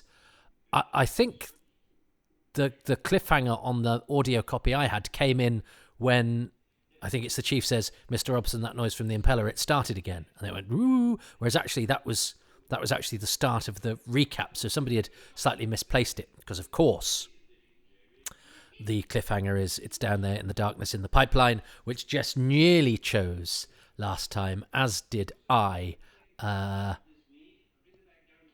And neither of us did, because we chose Mr. Oak and Mr. Quill. But it's a sign that it's a story of curious riches, that they're both quite unusual things that were vying for the top spot there. I mean, a cliffhanger is not unusual in Doctor Who, but one where somebody just says something ominous most definitely is. I do buy the Harrises as a couple who love each other, and they are slightly soppy, but I think it kind of needs that for them to work as this, the nice people that we're rooting for, especially as the person who is their antagonist, Chief Robson. It seems to be in a permanent state of grumpiness. You need somebody, and Roy Spencer has that very sort of light, precise diction. Did I say this? He said, I don't know if he said it to me, but he said to somebody, because he'd worked with Derek Goodwin, the director of Invisible Enemy. I think he tried out for the voice of K9, Roy Spencer, and he has that very clear, precise, very RP diction that you could see why they would go, oh yeah, that's the kind of voice we need for this, this clipped, information machine. So he was very nearly a part of, a legendary part of Doctor Who. Still a sort of legendary part of Doctor Who. He's in Fury from the Deep. A story that I remember for a while was the sort of a story that nobody sort of named as a classic, and yet always appeared, quite near the top of, best stories ever. And in polls, I was always quite pleased to see it sort of nestling in, number 22 or 27 in all-time greats. This was, when classic, it was just Classic Who. And I quite like that because it never had the pressure of being one of those ones that was always in the top 10. So nobody ever thought it was fashionable to go, yeah, I'm the one who hates the Web of Fear or whatever. And I don't know why I've just been mean about somebody I've just made up there, because I was always, I think the Tomb of the Cybermen's overrated, so I'm a hypocrite. It just depends on which story it is you're doing it to, isn't it? But Fury always seems to sort of manage to escape that, because nobody knew it well enough, and then those that did know it sort of went, well, I love it, and those that didn't really know it but hoped it was good, like me, sort of probably boosted its score. I don't know where it sort of sits now, because it is. I think within the position of the season, it does have quite a lot of similarities to what's gone before, but watched in isolation, and also actually within the context of season 5, it's still quite unusual, as we'll see. Nobody dies, and because Pemberton's not written any Doctor Who before, it's got a curiously novel approach in the way that it does some classic sort of Who staples. And I definitely believe the sort of base setup, the relationships between all of these people. And I think Victor Madden is excellent as Robson, doing a very difficult job. And he's got, look at that, he's got a brilliant, that sort of slightly closed side of one mouth and the jutting chin. He's got a fantastic face as an actor, and I love his hair with its streaks of grey. He was a very interesting man. He's famous, isn't he? He's in the famous outtake of Dixon of Dock Green, where it's him and Alan Tilvern, who is the guy from Planet of the Giants, and what's his face in Who Framed Roger Rabbit, who Muldoon, isn't it? Who Victor Madden has to say, they're down at Dock Green Nick, and he keeps saying Dick Green Dock and all of that. Dock Green Dick, and at the end he rather plaintively says, "Can't I just say to Nick?" And that, I think that outtake exists, but the episode itself doesn't. And I remember that was shown on Auntie's Bloomers by Terry Wogan, and he did quite a nice line afterwards saying, after this, Victor founded a school for teaching people, to improve their public speaking, and judging by his performance there, they'll never be out of business. And Victor Madden was quite an entrepreneur. He invented a tape cassette dog, whatever that is. I've got all his blurb because I wrote to him back and forth a couple of times in the 90s, and the results of that were printed as an interview in Doctor Who magazine after Victor's passing, actually. He died, and again, you think when I was writing to him, I was thinking I was writing to this really old actor, and I was amazed that some of these people were still going and still going strong. And Victor he was still acting, but he was only he was actually 66 when he died. My God, that's actually only 17 years older than I am now. That's nothing. But at the time, it was like, he was this, because he'd been a well-known face in the 50s and 60s, thought of him as ancient, but he wasn't at all. Was John Abernethy was still. In fact, when I was looking around at Fury from the Deep in the late 80s, early 90s, all of these guys were pretty much still in the business, except I think Graham Lehman, who died in the 80s, but pretty much everybody else. Hubert Rees was still about. He's in a great episode of Bergerac, the one with Charles Gray. John Abernethy was Herne the Hunter in Robin of Sherwood, and I was delighted to see cropped up in The Godfather Part 3. Anyone who's experienced my one-man show, Must Take My Doctor Who Scarf, will know that I have this special bond with John Abernethy, to the extent that his son came to see my one-man show when it was on in Westcliff-upon-Sea, but only because I was going through the technical stuff with the guy, and there are various cues, so he's got a sort of breakdown of the show, and there's a bit where it says John Abernethy, and he said, "Oh, was he an actor?" And I said, yeah, it's just it'll make sense within the context of the show. He said, no, his son lives down the road, he does stuff at this theatre. And I went, "Call him, get him here." And we'd sold out, so he sat in the booth, in the sound and lighting booth, and watched this show that has lots of lovely references to his dad being my favourite actor as a kid. And then I dated his niece when I met her. I met this girl at university in conversation. Doctor Who came up, and she said, "Oh, my uncle was in Doctor Who," and it could have been anyone, John Abernethy. And I was like, "I know everything about him." So he sort of followed me around. So yeah, but yeah, Victor Madden was a really interesting guy who. He taught people how to improve their public speaking. I love this. I hope this was pulled off well. The seaweed in the tank, in the TARDIS. I was sort of forget about this part of the story where everyone's yelling at each other because that's all they do in the gas station, whatever it's called. Whilst the Doctor, Jamie, and Zoe sort of go back to the TARDIS, don't they? And look up the seaweed creature in ancient texts, which I kind of like. That's very sort of Nigel Neely. Anything that means that our sort of alien of the week somehow ties into our mythology or folklore, I always find rather potent, because anything embedded in the past is automatically spookier. I never really think of it as an aspect of this story. You think of this story as, the scary one with a gas. It makes you think of, modern modern inventions, our need for gas, our reliance on a fossil fuel. So you think of it as something that permeates the everyday. I always think of a gas oven when I think of Fury from the Deep, even though there isn't one here. He does this very well, and they're getting at me, he says, is the ultimate paranoid's refrain. And my brothers always used to, I was quite a persecuted child. I still have a bit of a persecution complex. It's only because I want approval. And my brothers used to say, oh no, you're not paranoid, Toby. Everyone's just getting at you. And so that line about they're getting at me seemed to resonate with me, because it was what my brothers accused me of, thinking that everybody was always getting at me. And I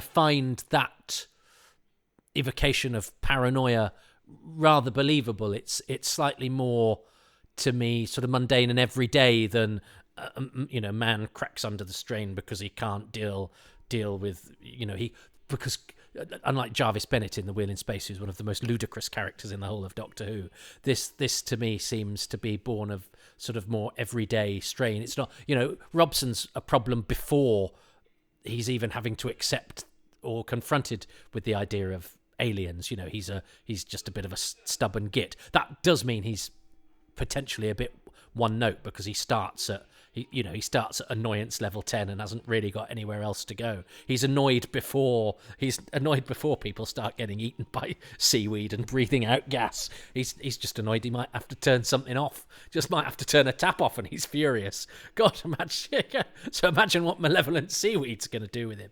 But I think Madden does it well. And yeah, the whole setup I think of as quite modern. It is, it's a good idea for a Doctor Who to go, Letty on the loo and Tooting Beck to go, seaweed in your gas pipes. But I do like that attempt within the TARDIS, looking through those ancient books, that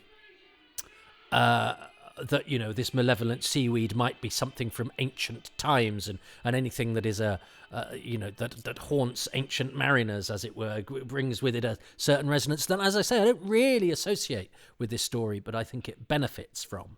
But then the malevolent seaweed in the TARDIS, I'm hoping that's the seaweed's a difficult one, isn't it? Because I think if it's plastic seaweed, it might be a bit too stiff to be sort of creepy. But if it's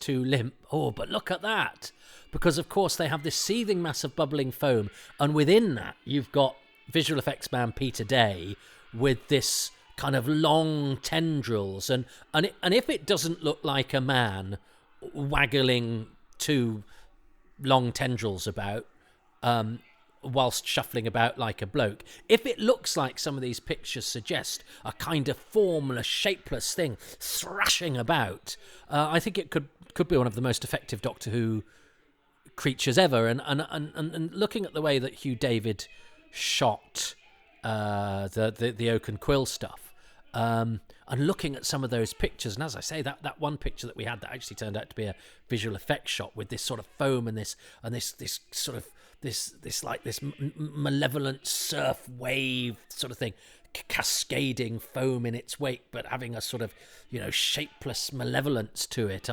And yet recognizably that creepy clammy stuff on the beach. That could be the ultimate combination to be a really, really effective Doctor Who monster. Or it could be a man shuffling about in bubble bath. Or it could be somewhere between the two, and I suspect there'll be some shots that if we could watch them over and over again, which I certainly would, but some would work and some would be less effective. That's what happens when you roll the dice when you're making a Doctor Who. But but there's also this idea that it's lurking, in the ventilation shafts. Ventilation shafts, is often a funny Doctor Who staple, where there are these great big corridors people can crawl around bases in. But actually here, they're an entrance into our sanctum.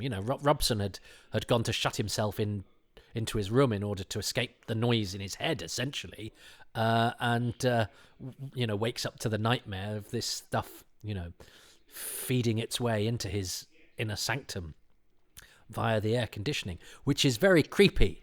Anything that can pervert the everyday and tap into our primal fears of something, entering, our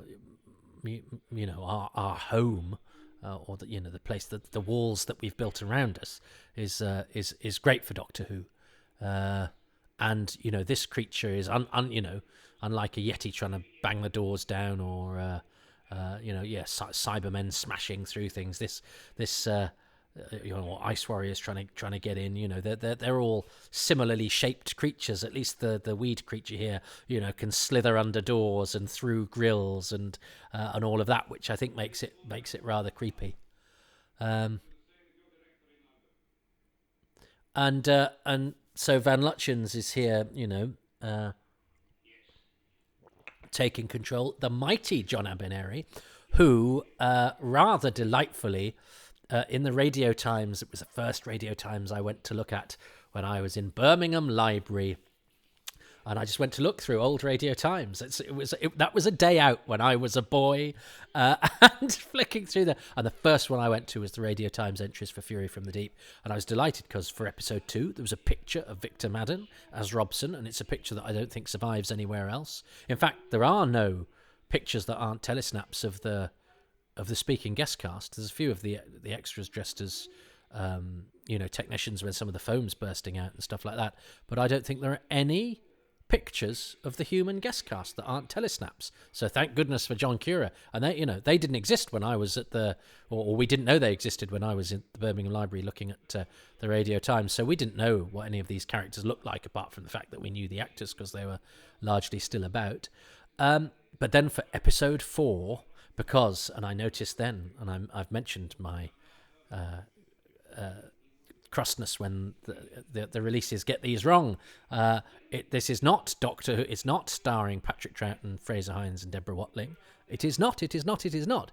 It is Doctor Who starring Patrick Troughton with Victor Madden and Fraser Hines, Deborah Watling. The guest stars get higher billing than the companions, and part of me, was like, well, of course, John Abineri is not going to get it because this is quite early in his career, and he was always one of those sort of doughty character actors like Bernard Kay and David Collings, who probably mean more to us as watchers of this sort of stuff because they crop it up in it a lot than a name, a revered name in the industry. Whereas Victor Madden's a film actor, and recognisable within the industry and to people at home. This lovely telesnap they keep using of Mr. Oak and Mr. Quill. Bill Burridge has such a creepy face.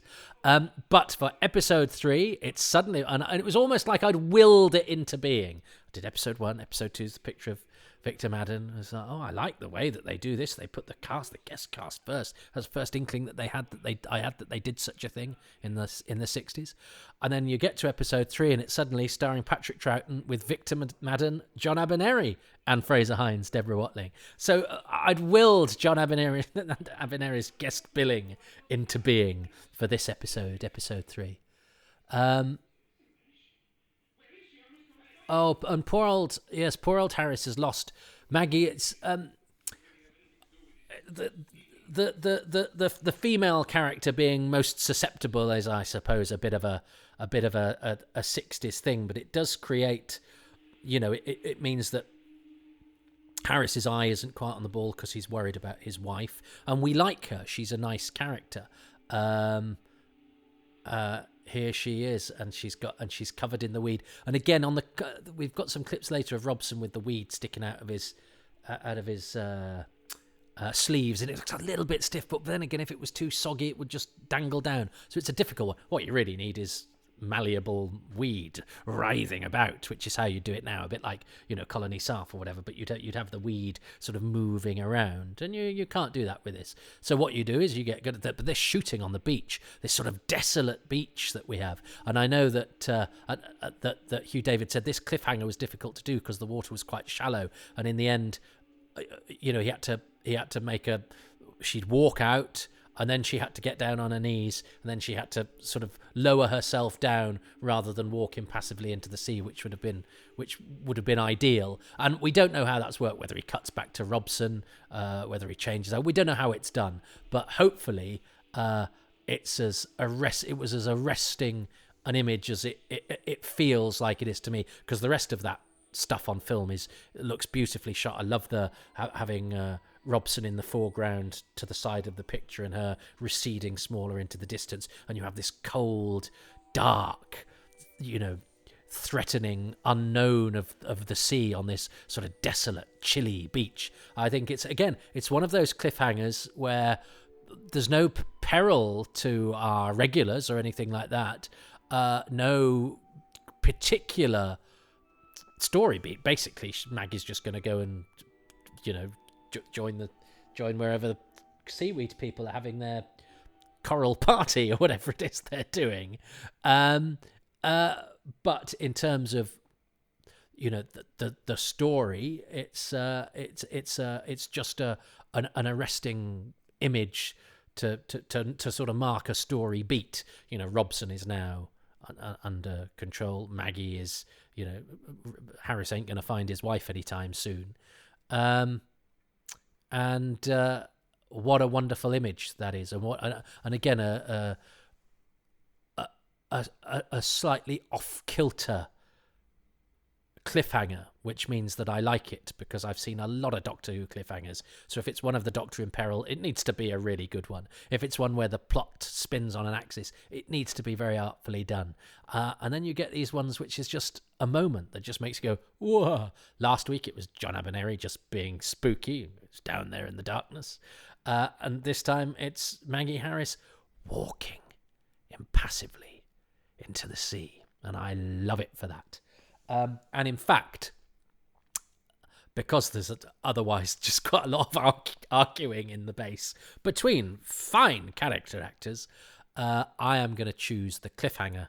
And I love that piece of music as well. I wonder if Jess might choose it. I think that desolate, people meeting on the beach sort of mood music that they have there is really sort of, it's gentle, but it's a gentle discordancy, but that makes it sort of haunting and slightly creepy.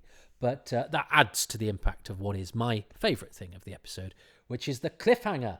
Maggie Harris walking impassively into the sea. That was a short episode. I think it's only about 20 odd minutes long. Well, they're all 20 odd minutes long. But as I'm recording, I'm on 23 minutes, and I did a bit of guff beforehand, and I've added plenty of guff since. It's the guff that you come for. So, Fury from the Deep has been watched with me by the lovely Jess Jurkovic, and he is going to tell me now what his favourite thing of episode 3 is. Right, on to episode 3. We get several weed attacks, including the overrunning of the Harris's home, which I feel particularly bad about because although I don't cook, I love the Harris's kitchen. I would learn to cook if I had that kitchen. The other attack is on Robson in his quarters, where it appears to have succeeded in taking him over. This in contrast to an earlier scene where he basically loses it and can't keep up with reality. Good thing he's in charge. So all these very exciting things.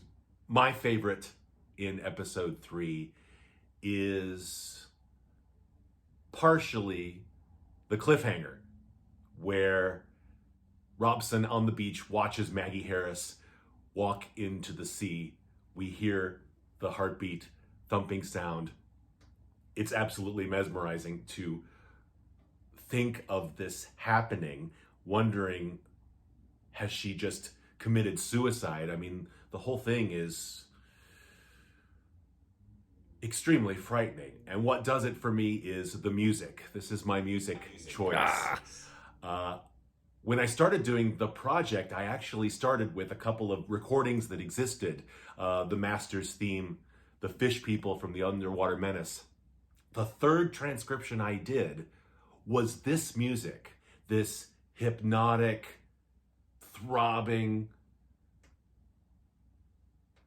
single note melody, which I referred to as a siren song, because it's holding sway over them. It's like the manifestation of the weed's influence over Maggie and Robson. I was originally so intrigued by this hypnotic melody with the swelling oscillators underneath, and this melody which was beautiful yet extremely angular. Dee da dee ya, dee ya, dee ya. It's like, where did you come up with that? It's beautiful, but you wouldn't think so just listening to some of the ideas. But how Simpson makes that melody,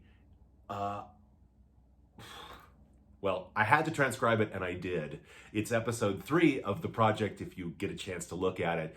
But that's my choice of favorites for episode 3. The cliffhanger itself is dynamite, but what really sells it for me is Simpson's pitch perfect music. Oh, I mean, I chose the cliffhanger, but I did say this might be the bit where he chooses the music. So I hope you can find it in whoever's keeping score, which I think is precisely nobody in the world. Might allow me a little bit of pointage for being in the same sort of ballpark. I was, I'd put my sun lounger on the same part of the beach as Jess there, even if we weren't swimming in the same part of the sea. But that was a nice little lesson on why the music works, isn't it? And it is a fantastic piece of music. I would love to see Fury from the Deep. I think you can't really know what a story is like unless you at least have some idea of how it is rendered visually. And we've got those tantalizing clips, and the clips do work in its favor, I would say. But then again, I mean, on the video version of Jess's contribution, the reason there's the reason for the pause when he describes the kitchen is explained by the fact that he puts up a picture of it, and it is quite a thing. It is as sort of 60s veering into 70s as you can get. There's not a part of that kitchen furniture that hasn't got a pattern on it, and I mean, it's almost like sort of somebody's done a sort of Rorschach print out of malevolent seaweed and turned it into Formica kitchen coverings.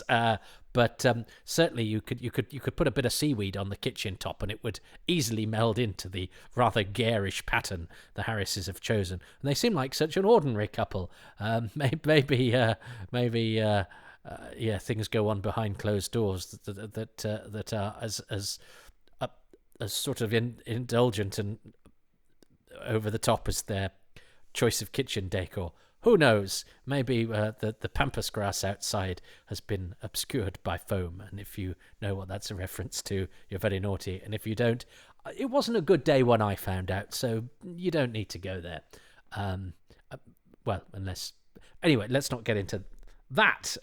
So look, before I throw my car keys into that hat, it's time for me to go. This will be a short episode, but that's not my fault. It's Doctor Who's fault for Fury from the Deep, episode 3 being one of Doctor Who's shortest installments. Did I get a point for that? Because actually this one might end up being quite close, mightn't it? Ooh, well, it's up to you, but I hope you give me a little bit of a point for that, because if you don't, well, then I'll think you're getting at me. Well, welcome back, everybody, to episode 4 of Fury from the Deep, which I'm sure I used to put on a lot of my which missing episodes would you like returned fantasy lists. Quite often I would, choose various loan installments, and I think on balance I went for episode 4 of Fury, even though there's plenty in all of the other episodes. 3's got the cliffhanger, 2 and 3 have both got the cliffhangers. 2's got that Mr. Oak and Mr. Quill bit, but we have that now. We didn't have that when I was a wee lad. And we're off the back of episode 3, which lasted for 20 minutes. This one, I think, is 24 minutes, something or other. So I am going to press select. I'm on the Blu-ray of Fury from the Deep, Disc 3, The Reconstruction, and I'm going to press enter on episode 4 in 3, 2, 1. I'm furious, I'm from the deep. That's what I used to sing. It's just coming to my head. In my son's bath. Gosh, now, 20 years ago, more than, because we had a sponge that was the same shape. It was green and it was shaped like a Tyrannosaurus Rex. And I called, because I'm pathetic and a child, I called the sponge Fury from the Deep. And I used to sing, I'm furious, I'm from the deep. It kept me amused whilst trying to pretend that I was communicating with a baby. So this is lovely, and yeah, Jess chose this really haunting piece of music and explained it so beautifully in his assessment of episode 3. It's a great shot, isn't it, of Robson silhouetted in the foreground and Maggie walking off into the sea. I remember I wrote to the cast of this. I wrote to Victor Madden, Roy Spencer, who plays Harris, and John Abineri, who plays Van Lutyens, as a youth. We didn't know where June Murphy was. She was only discovered relatively recently, married to Perkins, Brian Cullingford, who comes into this episode. But I remember Roy Spencer saying, he watched in admiration as his wife, in inverted commas, walked into the sea, because I believe it was very cold. And I remember in the Hugh David interview in Doctor Who magazine, one of the summer specials, one of the best issues of Doctor Who magazine ever, interviewing this brilliant seeming director, who was married, did I say last time, he was married to Vyra from The Ark in Space. And he said that, he had to make her sort of get on her knees and then duck under and everything. And then she was immediately whisked back to the hotel for a hot bath and probably a brandy. Yeah, they gave you alcohol in those days. Ha ha ha ha. So here is John Abineri. He's got a very high crown, I believe. I don't know if he was a. I remember my mum worked with somebody they called Tone the Toop. It was a thing in those days, a toupee. And he was bald later in life, but I think a couple of people have said that he was a little bit sensitive about his high crown, which, as a balding man, there's less stigma, I think, these days. I think I should. Hubert Rees, as the chief engineer, is also a bit thin on top. Perhaps that's why I like this story so much. It's there's key roles given to the follically challenged. I think I should either go one way or the other, but I always seem to forget to pay attention to my hair. I was watching something the other day, and Jimmy Ellis was in it. It was the Billy Plays on BBC 4, and Jimmy Ellis sort of combed his hair and brushed his hair. People used to do that. I haven't got a hairbrush. That's terrible, isn't it? And then I look at pictures of myself and go, oh God, I look a mess. But I have plenty of opportunity not to. Anyway, that's just an aside. Why haven't I got a hairbrush? I'm a grown man. You have to forgive me, by the way. I'm full of a cold. Shirley is very poorly upstairs, but I'm recording this on the day before it's going out. For patrons who have just got, rather excitingly, this is relevant. Oh, and I do like this. Jamie and Victoria having a moment. This is brilliant, isn't it? This is because they're seeding in the departure of Victoria, whose departure doesn't come out of the blue. I mean, we know very well that many a Doctor Who companion has gone, hello, I've just met you. Shall we be married? Or in Leela's case, with Andred. I've barely looked at you for 6 episodes, but I'm going to hold your hand at the end of the story. You're going to look slightly surprised. And probably not really my type. Whereas Victoria instead goes, will you be my mum and dad? lovely couple. And they just go, yeah, you could stay with us as long as you like, even though actually having another mouth to feed, paying bills, where's she going to get clothes? She's got one set of clothes. She's going to need some pants immediately. But anyway, I josh because this is actually very nicely done. I think the idea that, travelling with the Doctor would, it would we never really cover that, do we? In a Doctor Who story, we see people die all the time and we get inured to it. Most of us, if we're very lucky in our lives, tend not to see people dying, and when we do, it's quite a momentous thing that probably stays with us. Well, it does stay with us forever, and can cause great psychological problems. In Doctor Who, it's just one of the things. Yeah, it's a bit like sunshine and cups of tea. There will be several instances of each per story, and it kind of goes with the turf. But I think it's very bold to let this story unfold and show the effect that it's having on the companion, who history tells us, leaves at the end of the story. But they really do give it quite a lot of weight. And it's very nice for the actor involved. That Deborah Watling, who quite often doesn't get an awful lot to do bar scream. Another great shot of that film's out of Robson, I think, and I wonder if they've reversed it for the recon, but looked a little bit like that film was out of phase on the telesnap. But it looks really cold on this beach. It looks biting and grim. We've all been to the British seaside. I don't think Fury from the Deep is going to be part of the sort of advertising campaign to get people on Britain's beaches. Although the advantage of doing this sort of and releasing the episodes before I've done the whole story is that John Deere, who's a lovely fella and expert on Quatermass, he does the Bergcast podcast, but he also really knows his old telly, and he's currently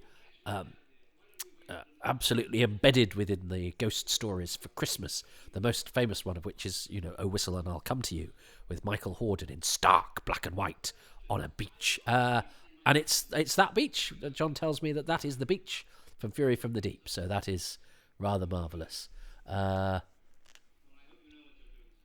And this is where Gary Russell, in his review for Doctor Who magazine, he says, when Van Lutyens is going down to the impeller, he isn't coming out again. Well, I've always known that, because the first time I'd heard of Van Lutyens, I knew he didn't make it to the end of the story. So I was quite surprised it was as far into the tale as it is. But at least it's been, John Abernethy has been given time to get guest star billing in the Radio Times.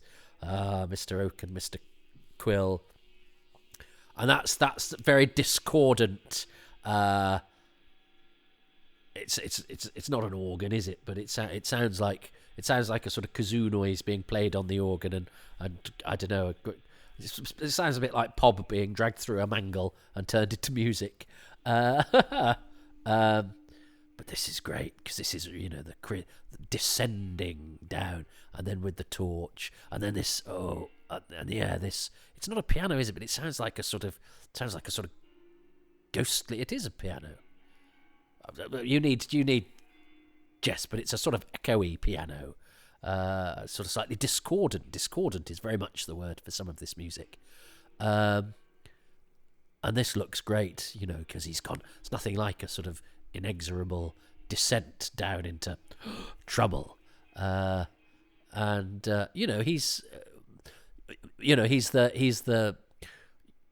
is too distracted with his wife, so he, Van Lutyens is kind of the senior sort of guest hero type. But I think you've realised now that he's slightly expendable. So that foam, I think, because of the dark lighting and everything, it does look a bit scarier than it does in the Seeds of Death. It's the lighting here is pretty good, and that's pretty horrendous, being dragged down and seeing the hand go down, and that panning on the torch. That's all that's left of him. But like, yeah, that's really effective, isn't it? That's a great scene. And I remember John Abernethy telling me that it was quite dangerous for him because he had to find a little platform with his feet and then sort of duck under. But that's really nice. That's a good scene. That's well done. And that's the end of Van Lutyens, although he does not die, because this is one of those rare stories, everybody, where nobody is killed.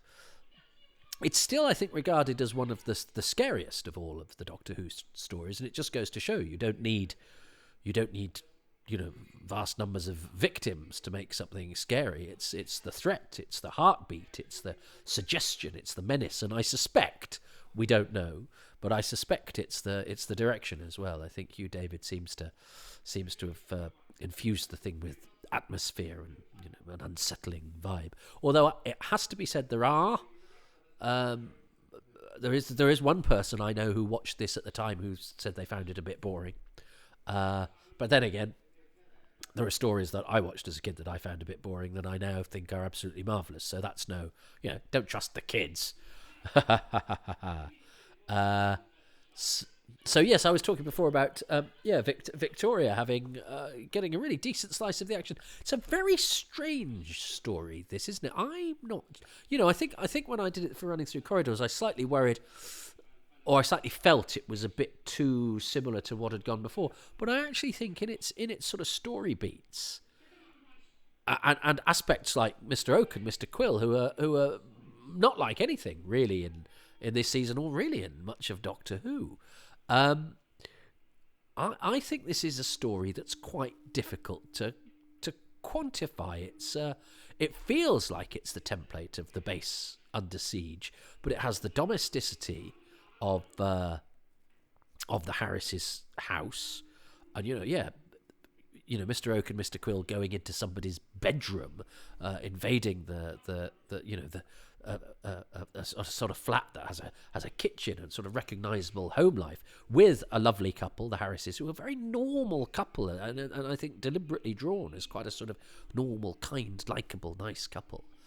And I think that invasion of the domestic is pretty unusual.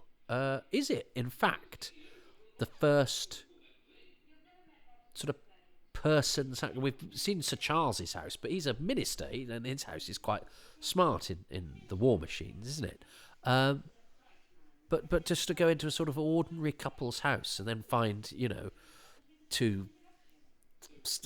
one silent cadaver and one, some sort of terrifying, whatever Mr. Oak is, Billy, kind of charming Billy Bunter type. These two silent menaces. But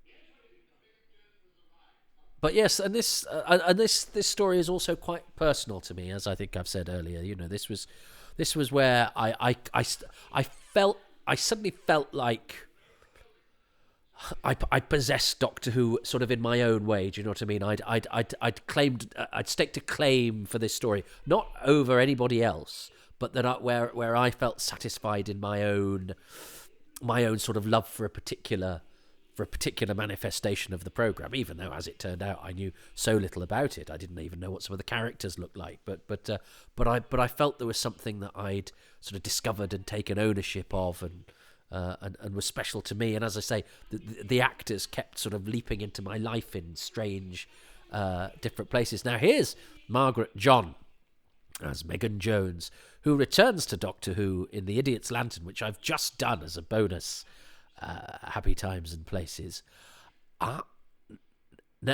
Now, can I say this? I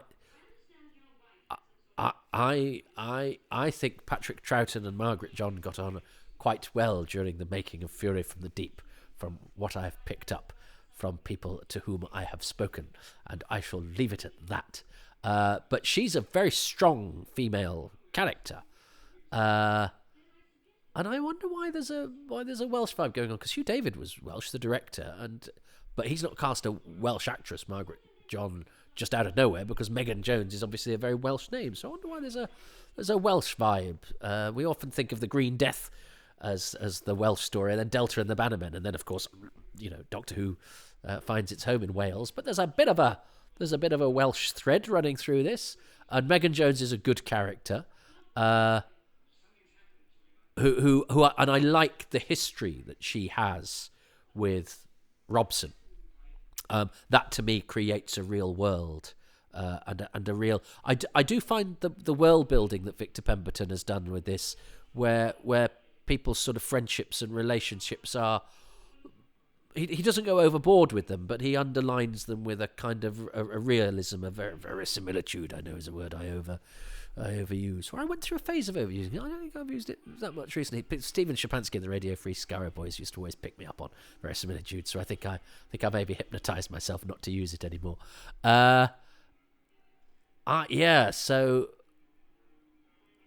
there is something creepier about the bubble bath in this than in Scenes of Death, and I think it's the thrashing weed beneath it. But yeah, the injection of Megan Jones and Perkins is rather, it brings a new dynamic in. And Perkins is played by Brian Cullingford, who has an association with Riggs because he was a DJ, Radio Caroline or one of those. He was. There was. People might not know there was pirate radio in the UK where, for some reason, if you were not actually on the mainland, you could run a radio station. If you've seen the film, the Richard Curtis film, The Boat That Rocked, that touches into that. I love that. I think the thrashing there of the seaweed really works. So if it is realised like that throughout, I think it doesn't look like that's basically Peter Day's arm. I've been to Peter Day's house. He's not terribly well at the moment, sadly, but he's and I've spotted him in Quatermass in the Pit on some of the film sequences because he was one of the first visual effects assistants. In fact, I've just been writing a chapter for my Quatermass book coming soon, folks, about Jack Kine and Bernard Wilkie. I just dug out my taped interview with Jack Kine and have digitized it, which is why I found... God, I started talking about this and then interrupted myself. What a surprise, earlier in the episode.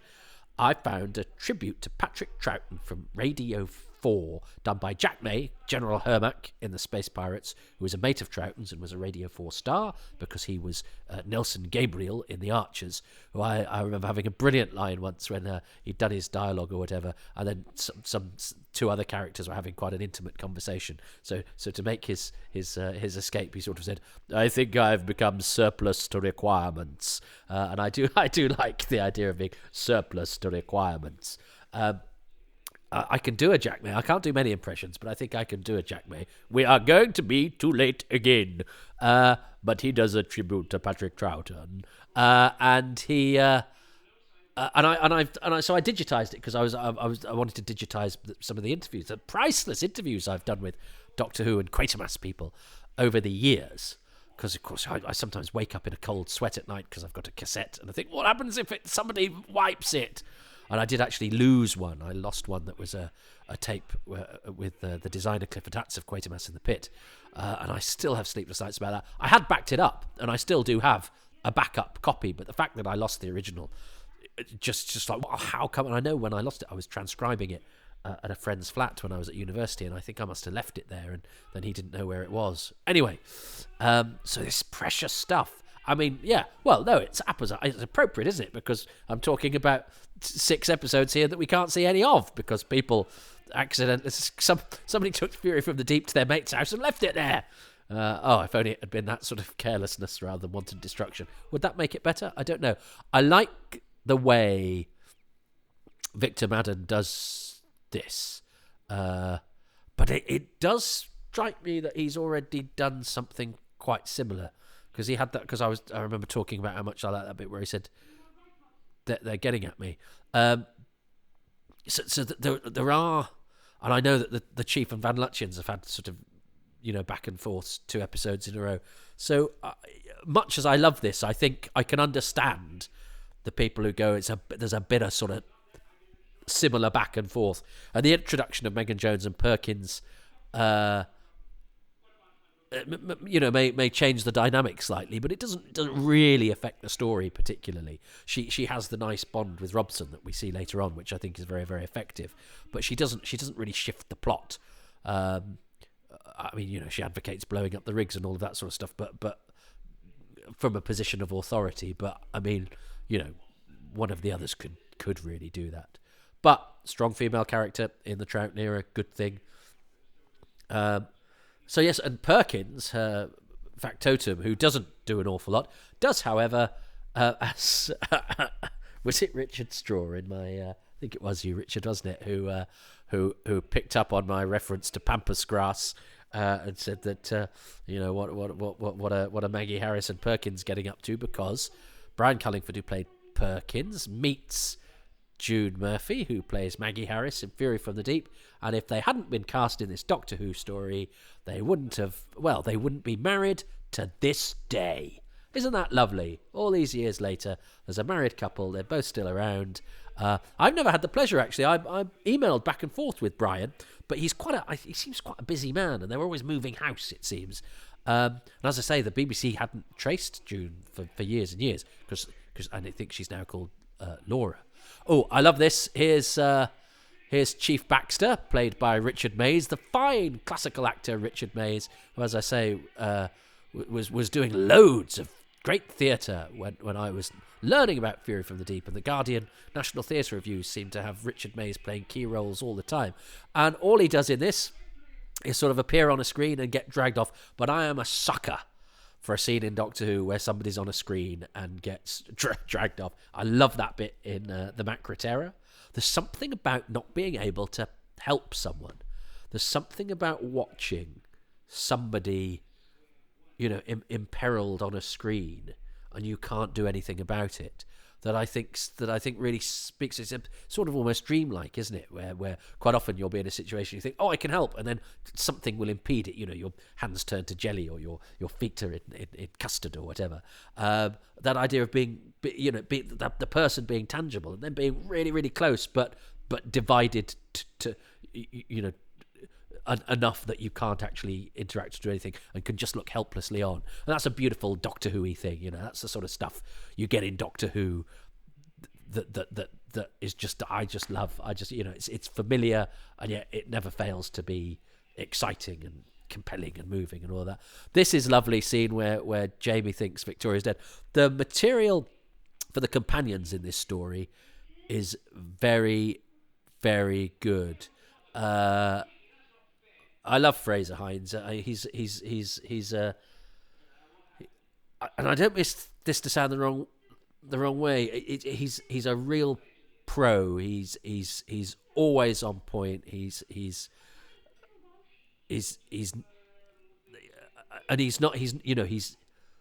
quite instinctive. Well, but he's got the technique as well. But he's just always on point. Fraser. But doesn't make it look hard. Do you know what I mean? He's very casual is the wrong word, but he wears it quite lightly. But yeah, he's always bang on. He's a real pro. He's a proper professional. And I think when they give him that scene where he finds Victoria dead, I think he does really, really sweetly. He's a great comedian, and I'm not sort of surprised when Fraser invests something with a bit of business and is funny, because that's kind of what he enjoys doing. But I really like it when you see when they give him something slightly different to do from his normal shtick, and I think that's a lovely scene. It's funny because I was going to choose John Abernethy and Van Lutyens and all of that as my favourite bit from this episode. But actually, I think Fraser might have just stolen it then. Because that's gonna that. But I think I'm more likely to get the points off Jess. So I was gonna steal the fact that John Abernethy. I talked a lot about him last time, and he was an actor that always seemed to be in my sphere of reference, and whose presence in this seemed to be just a beautiful coincidence. And he's entered my life in various different phases of it, and the fact that he gets promoted to guest star credit, and that he gets this brilliant scene, this brilliant death scene, and this is the end of it. It's not a death scene because he doesn't die. I wish we could see this cliffhanger. It's great. Again, it's because it's not really a piece of it. It's a sort of statement from the Doctor. Nobody's really under threat, but it works. It's the Battle of the Giants. So I was going to choose a very personal thing and because I then met John Abernethy's niece at university, and he's a running sort of thread in my Moths Ate My Doctor Who scarf show, and he would pop up in things. He's in, and I was into Survivors for a bit, and he's a regular in that, and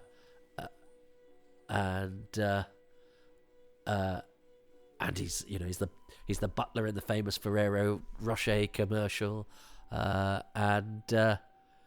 and he's even got a line in The Godfather Part 3. It's not to love, eh? And he turned up. He's in a Yellow Pages commercial as well, where he's an old war veteran. But in fact, Nicholas Courtney, I remember, told me he was up for the butler in the Yellow Pages commercial, and he saw John Abernethy in the waiting room. He's like, he always gets the adverts I go up for. So he did. He was a good actor, John Abernethy, and I was going to choose a very personal thing. All that sort of confluence of this, and it's his first Doctor Who, and he goes on to be General Carrington, the Ambassadors of Death, and Railton in Death to the Daleks, and Ranquin in The Power of Kroll. But to my surprise, because I'd forgotten, I think that scene where Jamie goes in, and because we'd had an earlier scene where there's Victoria and the Doctor, and Victoria getting upset about the toll that travelling through time and space, and the death and the torment, and the stuff that would test the mettle of a great many of us, let alone a young woman from Victorian England. So I am choosing the slow seeding of Victoria's departure, but I know that that might come into play in episode 6 as well, because the story ends very early and we have that protracted leaving. But I think the fact that they're feeding it in, and I think that very tender moment and the very lovely stuff we have with the regulars, which we're not always afforded in Doctor Who, even in six-parters that are quite padded. Often it's sort of there's some sort of cheap jeopardy in a way, is a bit of messing about with business. And actually, Victor Pemberton's done a very unusual thing here, where he's given quite lovely moments to the regulars, which of course you would do because they're great. I don't think Victoria always gets the best slice of the pie, as it were. And I remember running through corridors, finding a quite one note when I was watching the stories all in one go, which is mad when you think about it, because she has that scene with Troughton in Tomb of the Cybermen. She's got these bits in this. All goes to show, give your actors something to do. And I think that was lovely. And I think Fraser's particularly good in that scene where he finds Victoria. So I'm choosing the bit where Jamie finds Victoria and says, please don't be dead. But because that's also part of this, slowly feeding in the exit of Victoria that is to come. So sorry, John Abernethy, for whom I have great affection. But also, I've gone with my heart. I've gone with what I've surprised myself going for that. But there's also a little part of my brain that goes, and let's be fair, Jess is probably more likely to have chosen that than to have chosen the fact that I like John Abernethy. Excuse me, I'm sorry, I'm a bit full of a cold. So, what has Jess chosen for part 4?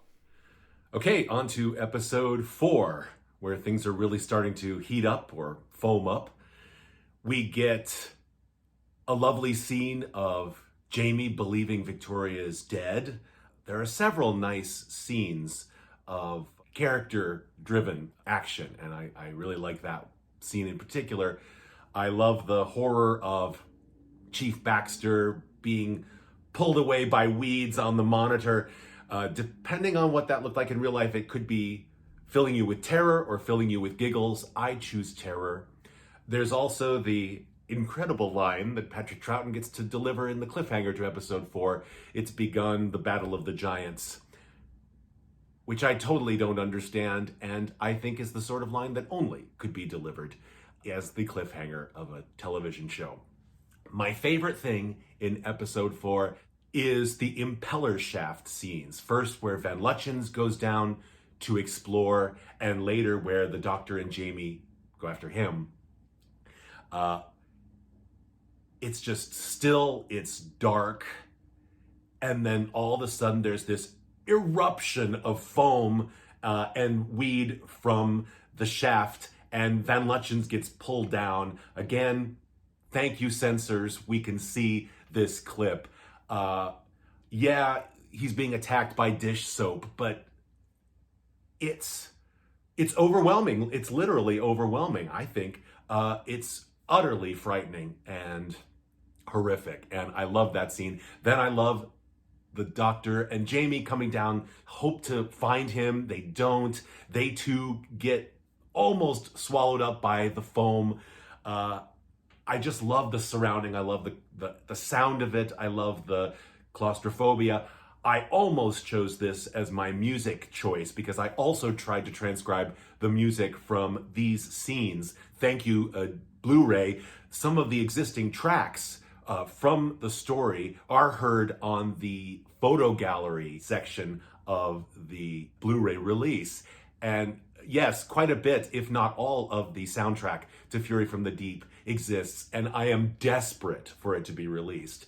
But at least I can hear them there in about as clean a way as we can. But anyway, the scenes in the Impeller are my favorite. They're dark, they're scary, they're sinister, and they fill me with terror every time. Well, so much for going with your heart, because I would have wrapped up the whole John Abernethy thing in the fact that, Van Lutyens goes down, and that's a terrifically spooky and scary scene. So I might have managed to get myself half a point, but I went with my heart. But who cares? I'm glad Jess. Those Impeller scenes are great, aren't they? Not to Peter Kindred, the set designer, as well, because I think they are sort of dark and spooky and shadowy, those sets, and there's a sort of clanging metallicness about them. Yeah, great. I must talk about Peter Kindred. I've been to his house, and he's a very interesting guy. Designed the sets for Fawlty Towers too, and the 10th Planet, which I think is also very nicely designed. I've been very lucky with Fury from the Deep. I've encountered a lot of people from it. Anyway, listen. I can, I think Jess chose a very good thing there. The scenes in the Impeller shaft, which I think are really, really scary. Oh, I'm sure the Chief Baxter scene was terrifying. I mean, I think somebody being dragged off by, quite a sizable clump of seaweed there. I think with National Theatre actor Richard Mays being the draggee. But I'm still quite pleased that I didn't go down my particular peccadillo, the route of my particular peccadillo, and instead, because I often overlook the regulars, I think, because I take them for granted, because we have more of them, if you like. Oh, and I didn't finish by saying that Jack May tribute to Patrick Troughton that I've put on my Patreon. If you're listening to this and you're not on my Patreon, I did it 6 months ago. I put it out, and Russell Parker, who's one of the lovely Patreon community, who also knows what's going on archivally at the BBC and all of that, thinks that it might not exist. So on a C90 upstairs, something that I just used to test this new piece of equipment I've got, I might have uncovered a Doctor Who related piece of something that the BBC, I'm not saying I'm the only person in Britain that has it, but the BBC doesn't have it, apparently. We don't know. Stay tuned. I'm going to find out tomorrow. 5 months and 30 days ago. Patrons will find out quicker. But that wasn't a ham-fisted way of saying become a patron. I tie that in because I'd started talking about it and then got distracted going, I can do Jack May. Milo Clancy. Trouble doing impressions because you think you can do it and then you actually do it and you go, I think that might have sounded awful. I've got a blocked up nose and a sore throat. Anyway, the reason I mention it is because, of course, Fury from the Deep, as I watch this, and those couple of Impeller scenes come alive, and you think, how much are we missing? How much do we have to imagine? And again, this is such an unusual story, it seems to me. And it's now unusual in a way that it wasn't when I was younger, where we had such vast swathes of Doctor Who missing. So many of its companions in Oblivion, Tomb of the Cybermen, the Nun, the Ice Warriors, none. The Enemy of the World 3, The Web of Fear 1, Abominable Snowman I jumped over 2, Wheel in Space 6. That was season 5 when I was a boy. None. Episode 2. None. Episode 3. Episode 1. None. Episode 6. And now it's all episode 2. Episodes 1, 2, 3. No, what's up? Ice Warriors. Episodes 1, 4, 5, and 6. That was a none. I think I might have missed that out last time. That was a none. Wheel in Space is now all. Web of Fear is 1, 2, 4, 5, 6. Fury from the Deep is still none. And Wheel in Space is 3 and 6. So they've all had bits come back. Except for... Well, Abominable Snowman is still only 2. But actually, I remember there's a Doctor Who magazine, isn't there, where that was a none. But that was before my time. Episode 2 was back by the time I was cognizant of missing episodes. But even that was empty at one point. But now the only none in the whole of season 5 is this one, Fury from the Deep. So I just hope that somebody somewhere doesn't realise that they've got the only copy of something which we would very much like to experience again. I don't know, it just felt quite nice. Now it may be wrong, this Troughton tribute. It may be that the BBC have it, but no, just even just entertaining the idea that I might have found something that other people would otherwise not have been able to hear. It's a lovely feeling. It's a lovely feeling. I feel finally, after 48 years, I finally might have made a worthwhile contribution to Doctor Who. But if not, I'll continue doing this instead. But I hope there's somebody out there that can plug some of the gaps of Fury from the Deep, because I don't know. I just think it's a story that could... Well, there are all stories that could benefit from being seen, but I would love to see... What does he call it? Dish foam. That's a lovely phrase of Jess's. I'd like to see the malevolent dish foam and some of these lovely actors. But the atmosphere, that's what I want to see. And a man getting dragged away from the television screen by some homicidal seaweed. Oh, Doctor Who. Only Doctor Who could do that. But yes, it is a weird... It is... Nobody has ever said it's begun, the Battle of the Giants, unless it was with the full knowledge that the title sequence was about to roll.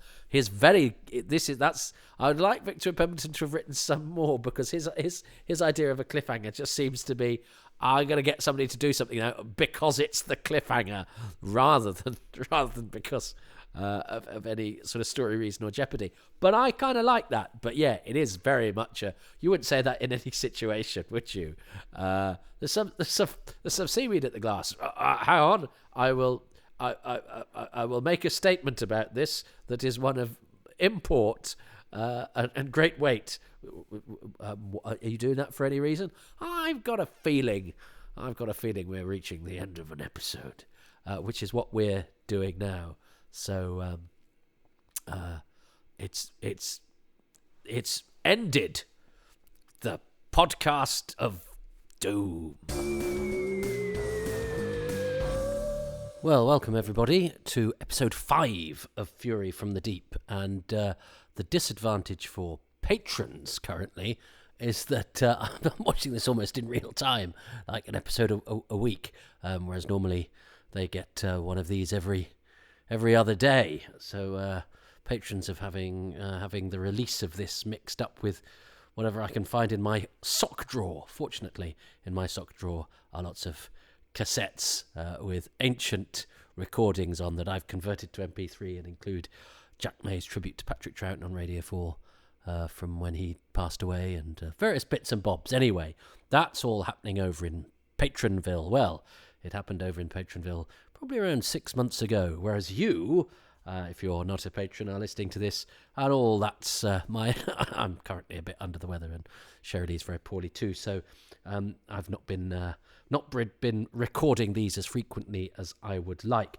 But the advantage of that for everybody is that I've sort of been picking up feedback between the episodes. So hands up first confession. I said that John Deere had said that the beach used in this was for the Jonathan Miller "Oh Whistle and I'll Come to You, My Lad." It wasn't. It was for the later BBC version of it. And that was my mistake, not John's. I misreported what he sent, and I don't want to sully his reputation as an expert on all things ghost stories for Christmas and / UK beaches of the 21st century. So yeah, that was my mistake, not John's. He told me the correct information, and in between reading it and opening my mouth, the wrong information came out.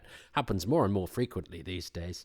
And also, archaeology, history, photography has made a liar of me. I was speaking truth when I said we have no photos of the human cast, the speaking cast, on set of Fury from the Deep. We have a few of the extras from the sort of sequences where the pipes explode with foam, etc., etc., etc. A few of the special effects bods, etc. And literally between recording this episode and the one before, Alamy suddenly out of nowhere produced a gorgeous picture of Patrick Troughton on the set of Fury from the Deep. These kinds of episodes, the later stuff, I wonder if it was from the filming. I can't think off the top of my head. They're very, very new. But also another one of, no, because it's a BBC, it's not a film camera. So I think it's in the studio of around episode 5, because Megan Jones is there, chief engineer, back to camera. So there are not great shots of the guest cast, but having said, there are no shots of the guest cast, apart from that one of Victor Madden in the Radio Times, but that's a lost picture now, but we do have him in the Radio Times. So you know, if I lament that something isn't here, between episodes it turns up. So what a shame we don't have all 6 episodes of Fury from the Deep in pristine condition in the BBC archives. There, let's hope that history repeats itself. So how delightful that even now I could be talking about an episode of Doctor Who, and something new will pop up just on the internet, just thanks to the Alamy Photo Library, whatever they are.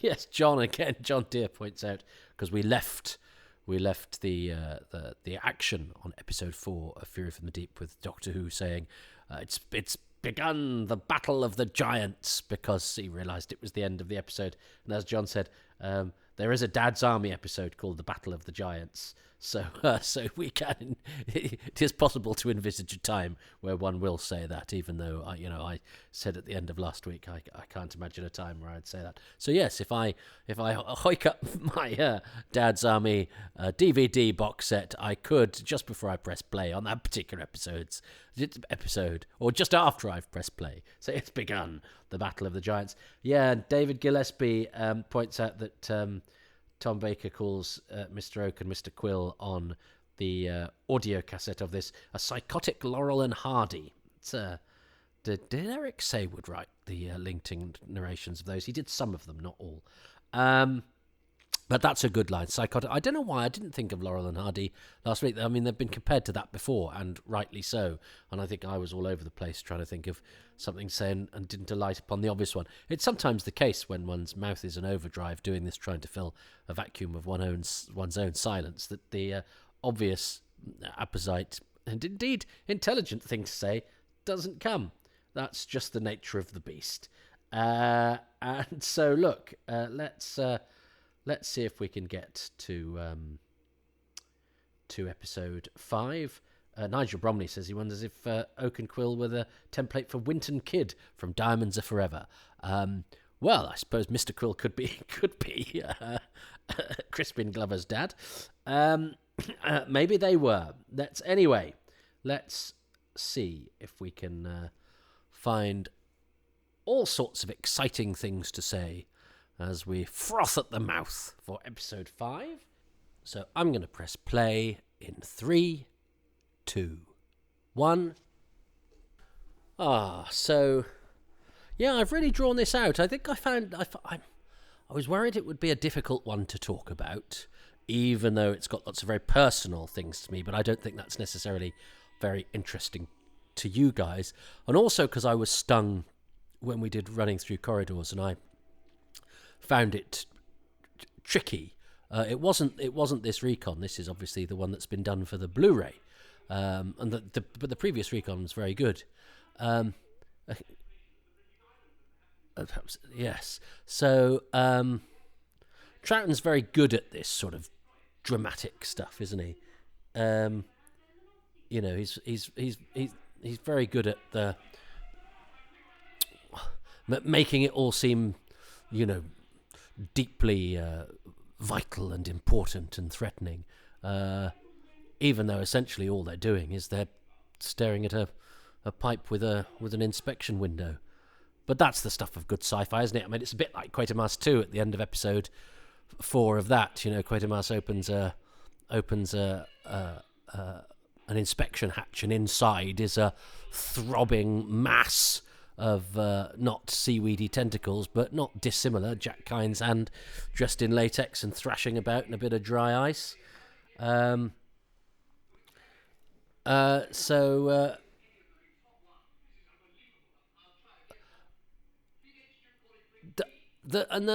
It's odd, isn't it, that because we're talking, the oil rigs are a kind of presence throughout, but we don't actually spend any time on them. I wondered if today, we would have scenes with Chief Baxter and with Carney and all of that sort of stuff going on. But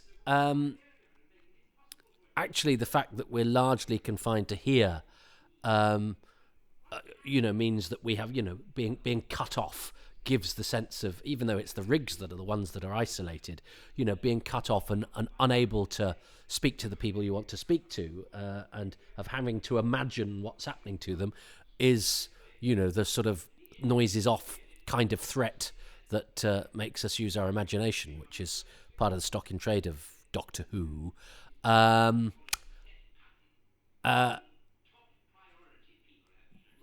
Oh yes, and of course, because Mr. Oak, that's the fascinating thing about Mr. Oak and Mr. Quill, is that obviously they've been infected by the weed, and they've been the sort of the not exactly sleeper agents, but the seaweed agents within the complex, and they've been targeting and nobbling the important people in order that the seaweed can get up to its nefarious business.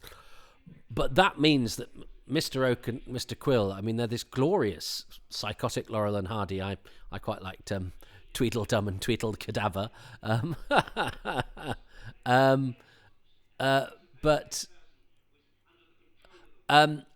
that does mean that prior to being infected by the weed, Mr. Oak and Mr. Quill were just ordinary refinery technicians, one of whom looks like Lurch from the Addams Family, and one of whom is a rather overly polite, rotund sort of chap, which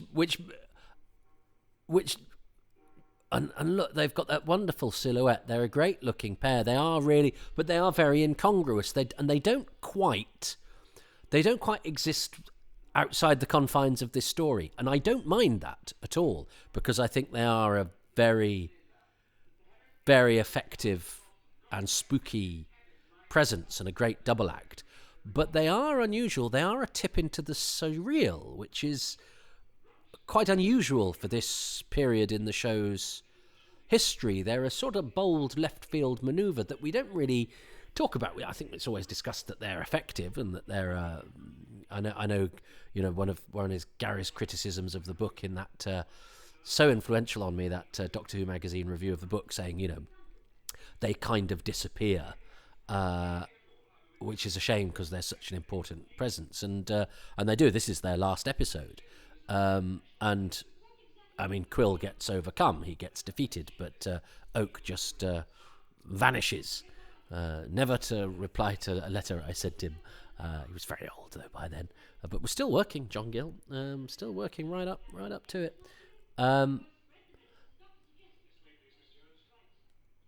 Lots of interesting shots of people framed in the foreground and people in the background, even in these telesnaps, and that's a nice close up of a Sten gun, emphasizing that Robson is being guarded, which suggests that Hugh David has his eye on keeping this stuff visually interesting, and I think those directors tend to be the ones that that hold your attention more. But it's all guesswork.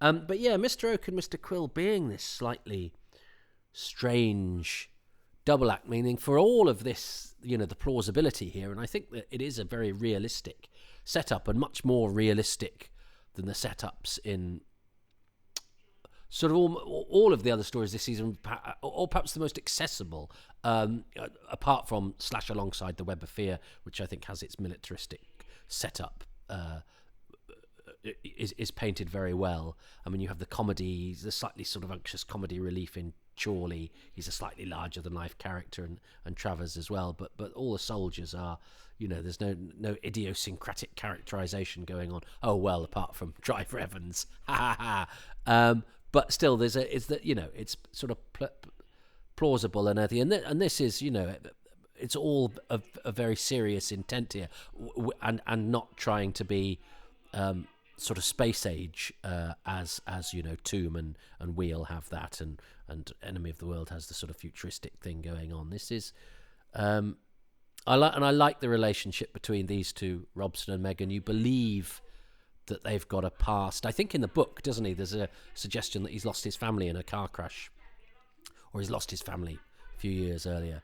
But I like this because she's sort of yelling at him and being hard on him, but actually they have a bit now, don't they, where she's the pullback and reveal is kind of, she's actually doing it for his, trying to snap him out of it. She's not doing it because she's being mean and bossy, and the fact that she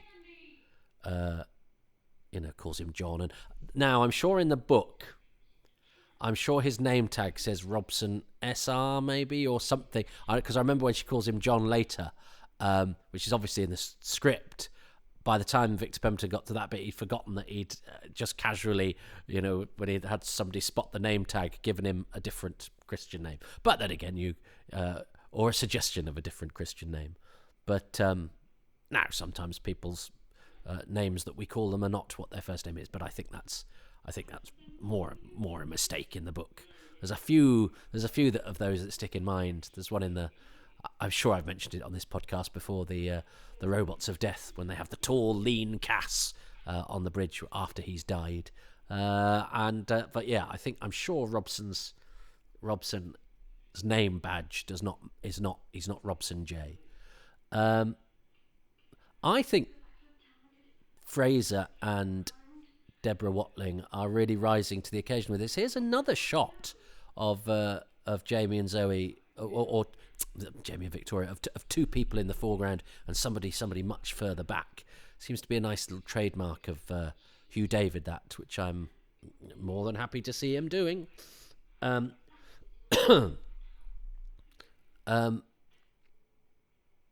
But seeing as the Battle of the Giants is about to begin, it's sort of, this is the calm before the storm, isn't it? They've, they're playing the waiting game. It's a shame we don't have sort of more of the sort of heartbeat. I think that was such an effective presence early on. You kind of want that. You want something in the sound, don't you? Emphasizing the fact that something is a brewing and something is afoot. But Troughton brings with him a certain intensity, doesn't he? And a certain grim anticipation. A quiet, because he's very quiet when he needs to be, Troughton. Such a good actor. And yeah, Victor Madden, what a busy man he was. And yeah, as I say, he was still when he wrote to me. He had his school for public speaking. And I say this without giving away my my loyalties, but I believe I read I think Victor's featured in the Telegraph book of obituaries. I would not write. The Telegraph and I are not, I would say, necessarily compatible newspapers. Oh, here's a clip. I tried to identify this guard for somebody. I think it might have been for Gary, and I couldn't, because actually a lot of the guard extras aren't extras in anything else. But it's the extent actually of of how much detail is gone into in some of these releases. Is that Gary asked me, so then I sent Margot Hayho, who's AFM, a message saying, I don't suppose you know the name of this guy, do you? And, delve here, look there, blumbly, blumbly, blum. I go to my old spotlights just to see. Extras don't usually advertise in Spotlight, but very occasionally one might have had a flush year, or have just got a new agent or something like that, was trying to break into speaking roles, and you sometimes see them in an edition of Spotlight, but then it'd have to be one of the ones that I've got, but I don't know until I start looking. And anyway, so that was an evening wasted. So yeah, Oak and Quill are kind of getting away, and this is their rather ignominious end. But that looks like a great, because he pulls that face so brilliantly. The bit where he grabs Jamie and sort of breathes the gas. Now again, if you were doing that these days, and I'd argue the same with the shot of Robson that we do have that clip of, you would ripple the picture effect slightly, wouldn't you? Because the gas breathing out is reliant on the actors opening their mouths and a sound effect, and it doesn't quite. It just needs that extra dimension to it, which you couldn't do in the 60s, but you would definitely do now. You might even show the gas, but I think you wouldn't. I think you just ripple the picture slightly for when you can see gas, or when a horizon is hot or whatever. That kind of ripple of the picture that you do. But we have the first clue there, and that's a nice joke, isn't it? The Jamie thinks, Jamie hopes he's punched Mr. Quill out, but actually it turns out to be Victoria's scream, and that's a great wheeze, isn't it? That Victoria, in her last story, Victoria, the famous screaming companions, leather lungs, Deborah Watling, her scream is the answer to all of their problems. Now Robson's hand looks quite good in some of these pictures that we have with the seaweed. I'm not sure it's quite so good in the little clips we have in the helicopter. But let's see. Now, nothing like a perspex panel shattering, and a torrential flood exploding from the pipe. That's what we want. Glorious. But that looks absolutely fantastic. Why didn't the Australian censors cut that? That would have been amazing. But all of that, and that's all you could do, with a bit, just spray a bit of foam about. But very exciting. Very exciting. So what was my train of thought about 3 minutes ago? I was talking about something else, wasn't I? Before Mr. Oak and Mr. Quill ran off. Oh well, doesn't matter. But I'm sure I didn't finish a train of thought, for which I can only apologise. It's the nature of the beast. Troughton's very, very good at panic. And of course, the idea of having our gas supply as the cause of the threat is another, rather marvellous Doctor Who-y type thing. Something that we take for granted, something that we don't think about but know is there, is suddenly housing, the alien menace that could consume us all. And that's a very beautifully Doctor Who-y thing. But I'm still not sure if this is a typical story or an unusual one, or a bizarre mixture of the typical and the unusual. And I was thinking it was getting a bit slow, but then we've just had, Robson kidnap Victoria. We've had we've had the confrontation with Oak and Quill, and we've got the foam bursting out. Maggie's not been back, has she? I suppose she was in the beginning of episode 4, and I think she's not in episode 5, and so she just comes back at the end. Yes. So the mini moke The mini-moke is mentioned in the text here. Mini-moke caused all sorts of trouble when we were doing Planet of the Spiders. So the mini-moke is it's just a little car. It's not a helicopter, but there is a helicopter in this episode. And yes, that's right, Victor Madden, that's what I was talking about. He'd got a photo of him in the helicopter that he offered to send me, and he never did. But yeah, he had a school for public speaking. That's right. He had a Telegraph obituary. That's what I was getting to. That said he gave discounts to or didn't charge politicians who were members of the Conservative Party. So that's just a little insight into Victor Madden for you. But he was very much a sort of entrepreneur and a doer. And he said that they had a party. He told me they had a party after filming was done, where the helicopter pilot, I think, dropped them in his at his home. Fraser, Susan George, and a few of the others. He was very jolly and forthcoming, and I thought ancient, and then died at 66. Oh, another. See that seaweed coming out of his polo neck. It's because it's not moving. It looks, but I think his hands look great actually. No, I'd misremembered that. So his hands are a bit sort of meglossy. They're quite good. They're gloves, aren't they? It's quite substantial, and I think they look pretty decent.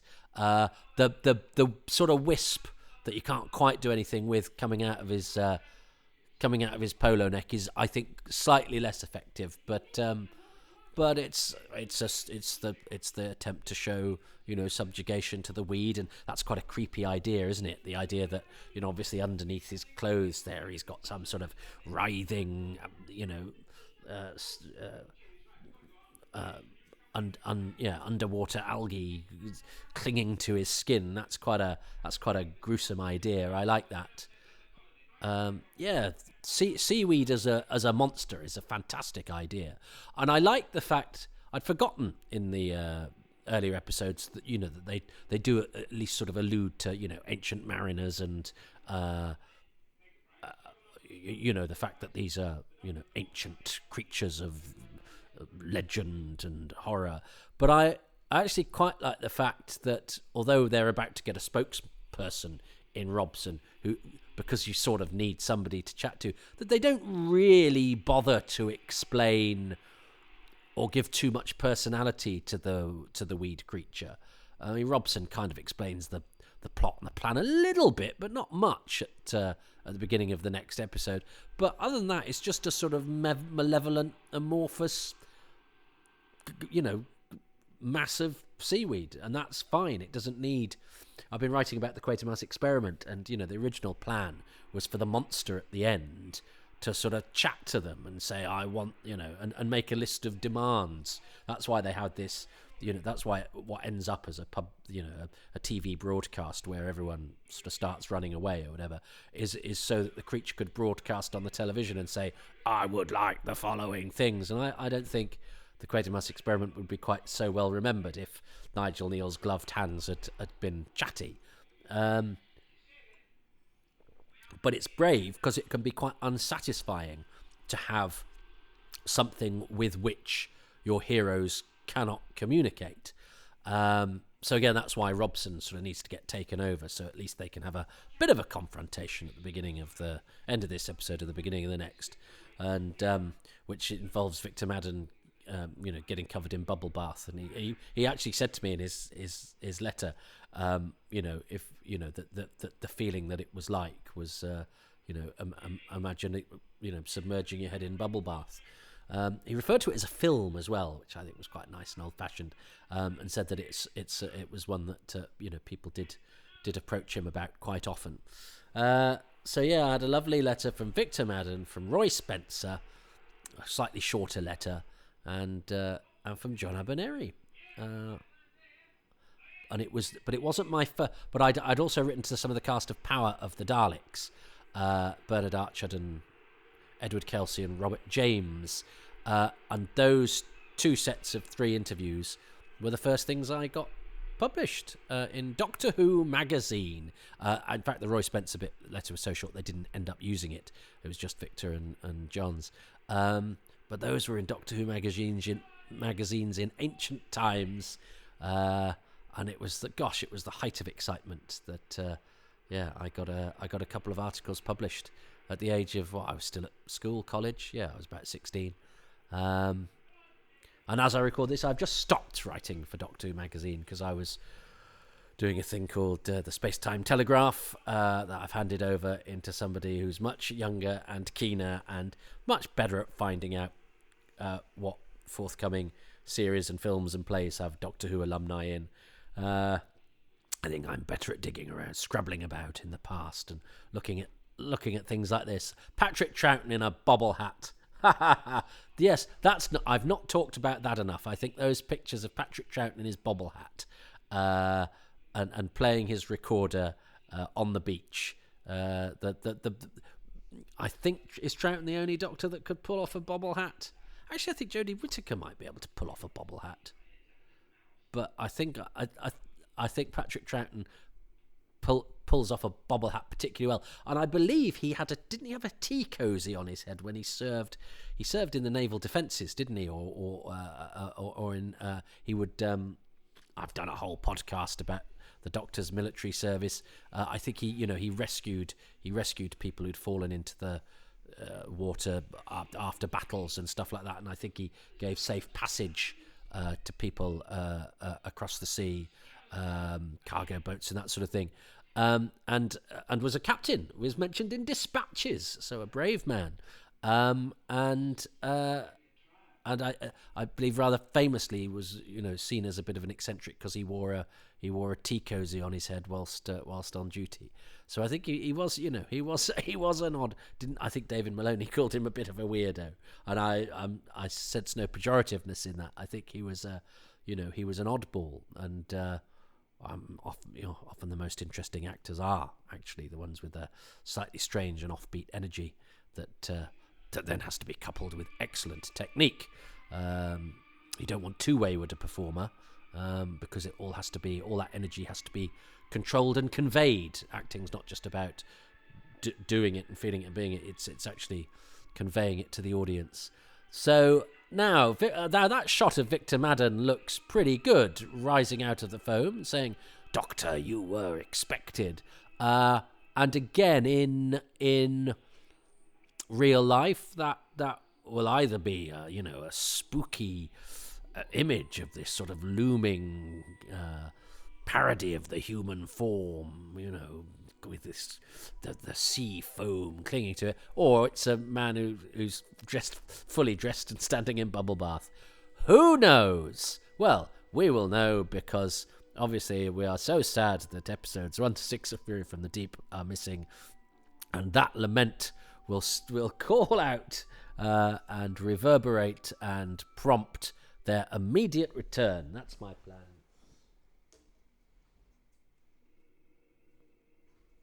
So, what is... Now, I've got to choose what my favourite thing about episode 5 of Fury from the Deep is. Well, I think it's... and I mean, this is across a lot of the episodes. I did like the scene where Megan Jones talks to Robson, because I believe their history, and I think they're two sort of grown-up normal characters from sort of normal grown-up drama, and that lends a bit of clout to the sci-fi proceedings and makes it feel like, Doctor Who is not talking down to the kiddies, because it's got an unostentatiously real portrayal of sort of adult relationships. You could sort of, if you like, I'm sure there are some of you shippers out there, I don't know if that's the right word, who've probably done some fanfic, I don't know if that's the word, about Robson and Megan Jones having been lovers at a previous time. What would you call it? Mobson? Megan Jones and Robson? Are you Jobsons, Jones and Robson. Are you Jobson shippers? You young people. Oh dear. Hashtag not my gas refinery chief. Anyway, that you could if you so desired. But yeah, maybe Megan Jones was driving past Robson's one day and saw that pampas grass, and the rest is history. But yeah, I like their relationship. I like the bit where the foam bursts out the pipe. I love the pictures that we have of that. That's pretty much all that we have of that. Well, we've got the sound, but you know what I mean. But those pictures look pretty good. I like the perspex breaking, the glass breaking, and the creature thrashing behind it. But I think now I like Victoria's scream. I must have been talking over it because I was waiting for it to happen. I love Patrick Troughton's delivery of the line. I don't think it was the punch that did it, because it wasn't James' brute force that knocked out Mr. Quill. It was Victoria's scream, which we will be coming to next episode as an important. I suppose that could be. No, I think it has to be. That has to be for episode 6. I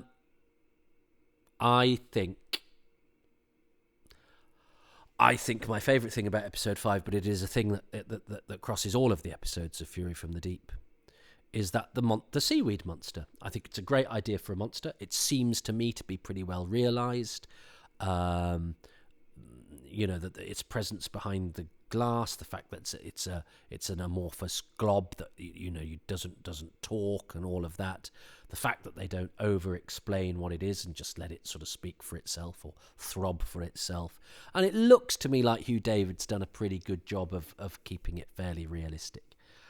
So I think my favourite thing about episode 5 is that the monster is a seaweed monster. It's unique to Doctor Who, and this is the only story in which, I mean, it's as I'm saying this claim to fame, it's a pretty tenuous one. It's like saying interactive menu. It's the only Doctor Who story with malevolent seaweed in it, but you know what I mean. It's not, and they don't. Well, it never comes back. But it's a very effective menace in this particular 6-part Doctor Who adventure. What does Jess Jurkovic? He won't have chosen the seaweed, I'm sure. Okay, we're into episode 5 now.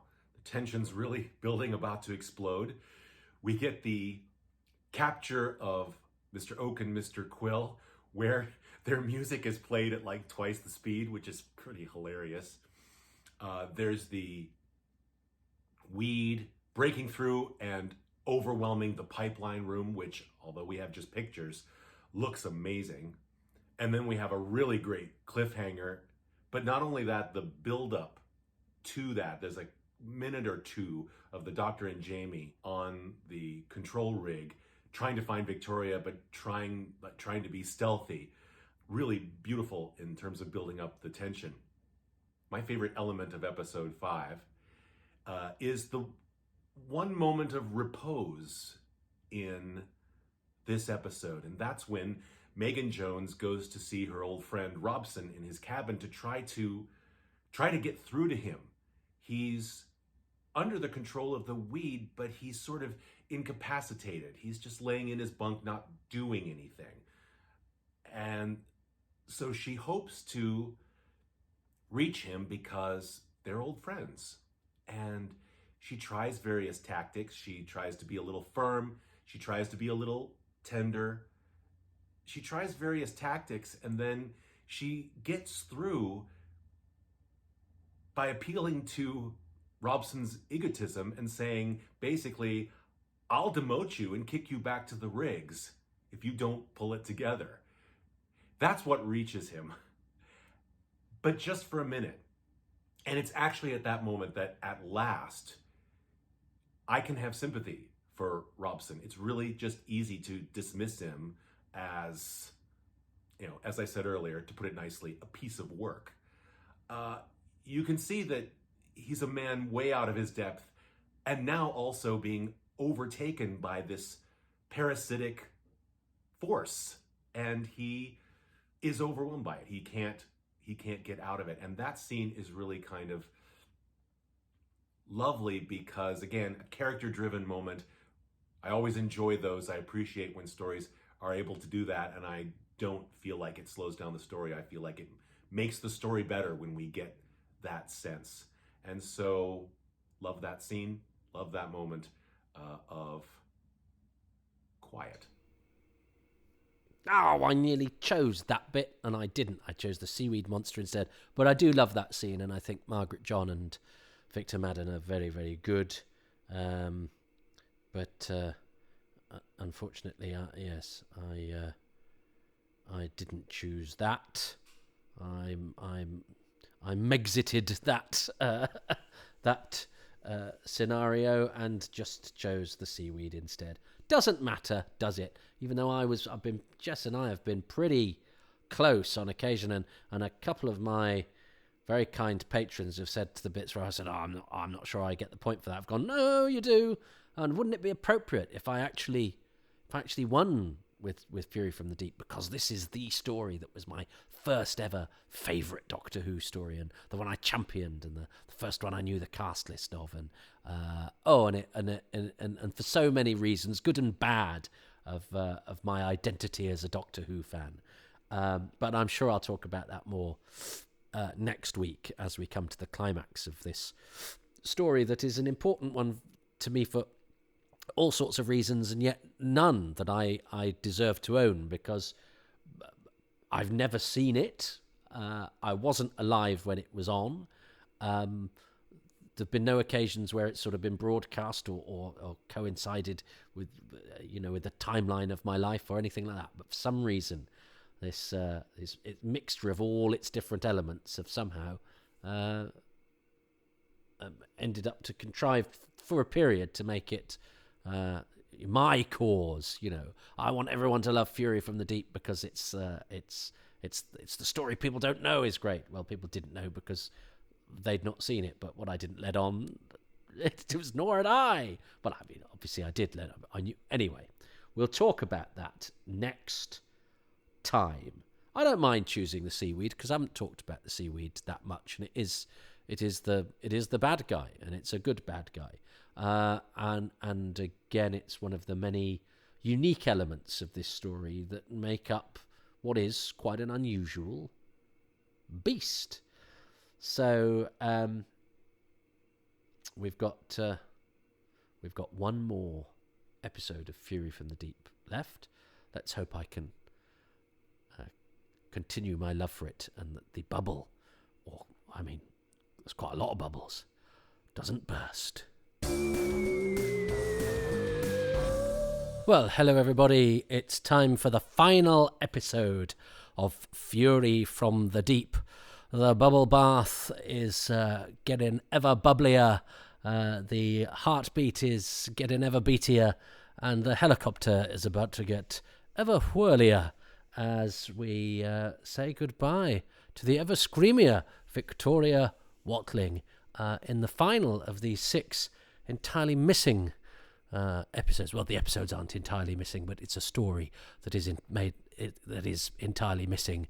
But yes, as soon as you say the entirely missing episodes, you're opening yourself up to Doctor Who fans going, I think we'll find the episodes themselves aren't entirely missing because there are bits of them. They'd be entirely correct, so I don't know why I've put on a stupid voice in order to reduce their credibility, but that's because they know what I mean, but would point it out anyway. And by they I mean us. Anyway, let's not get into self-loathing based on the behaviour of other people, and sometimes my own. I've got a lot of fanish behaviour of my own to probably account for as I talk about episode 6 of Fury from the Deep. That will have a final assessment from the estimable piano basher. I think there's probably a more elegant way of describing his great skill, Jess Jurkovic. But before we listen to him as he lets Ebony and Ivory plonk together in perfect harmony with his observations about Dudley Simpson and all sorts of other things, let's see if the sea and the weed, if there's harmony under the sea, in the beach of Fury from the Deep, which I'm going to press play on episode 6 in 3, 2, 1. I was desperately trying to find interesting words to say there. What a terrible introduction that was. But there we go. Sometimes this is the non-scripted Toby Haydock's time travels. I spend a lot of time on the scripts for Indefinable Magic and Too Much Information. So these ones, they're ad-libbed, and I'm afraid you pays your money or you don't, and you get the stumbling non sequiturs and occasional mixed metaphors, or occasional just very bad metaphors. Anyway, Doctor Who and Jamie are having a foam party with Victor Madden, that wonderful skewiff-jawed Cockney character actor, who I think has been very good casting. And I remember Hugh David saying that Patrick Troughton had taken him aside and said that Fury from the Deep was one of the best ones that he'd done. It's a good interview with Hugh David in that Doctor Who summer special with Patrick Mulcan. I think we used bits of it in the documentary.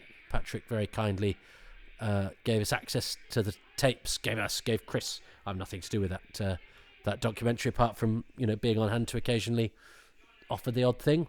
But anyway, so it's a really good. It's a really good interview with Hugh David. I remember it really inspiring me and getting me very excited about the history of Doctor Who. This is beautiful. This shot of sort of Robson with his hands on his ears and the thrashing seaweed, and of course the great gag that Victoria Watling, the great screamer of Doctor Who, in a lovely little nod to the character and that sort of flaw, because she can be a bit shrill, bless her, Victoria, is that actually her shrillness that could shatter glass. I've got French windows here. I'm not sure they're going to get through the 6 episodes. Her leather lungs come to the rescue, and the high-pitched sound. And now what we have in this house, we have a thing that you plug in that emits a high-pitched sound that is too high for humans to hear, that scares away mice, because we had a bit of a mouse problem, because we're by an alleyway and we're a bit warm and it gets cold outside and there's some scrubland behind us. We had a period where the mice decided to come and stay, and one doesn't like to kill the mice, so I've got these things plugged in, and they emit a high-pitched beep to scare away, to make the mice go, don't like it here, it's a bit too falsetto, it's a bit too Bee Gees in this house.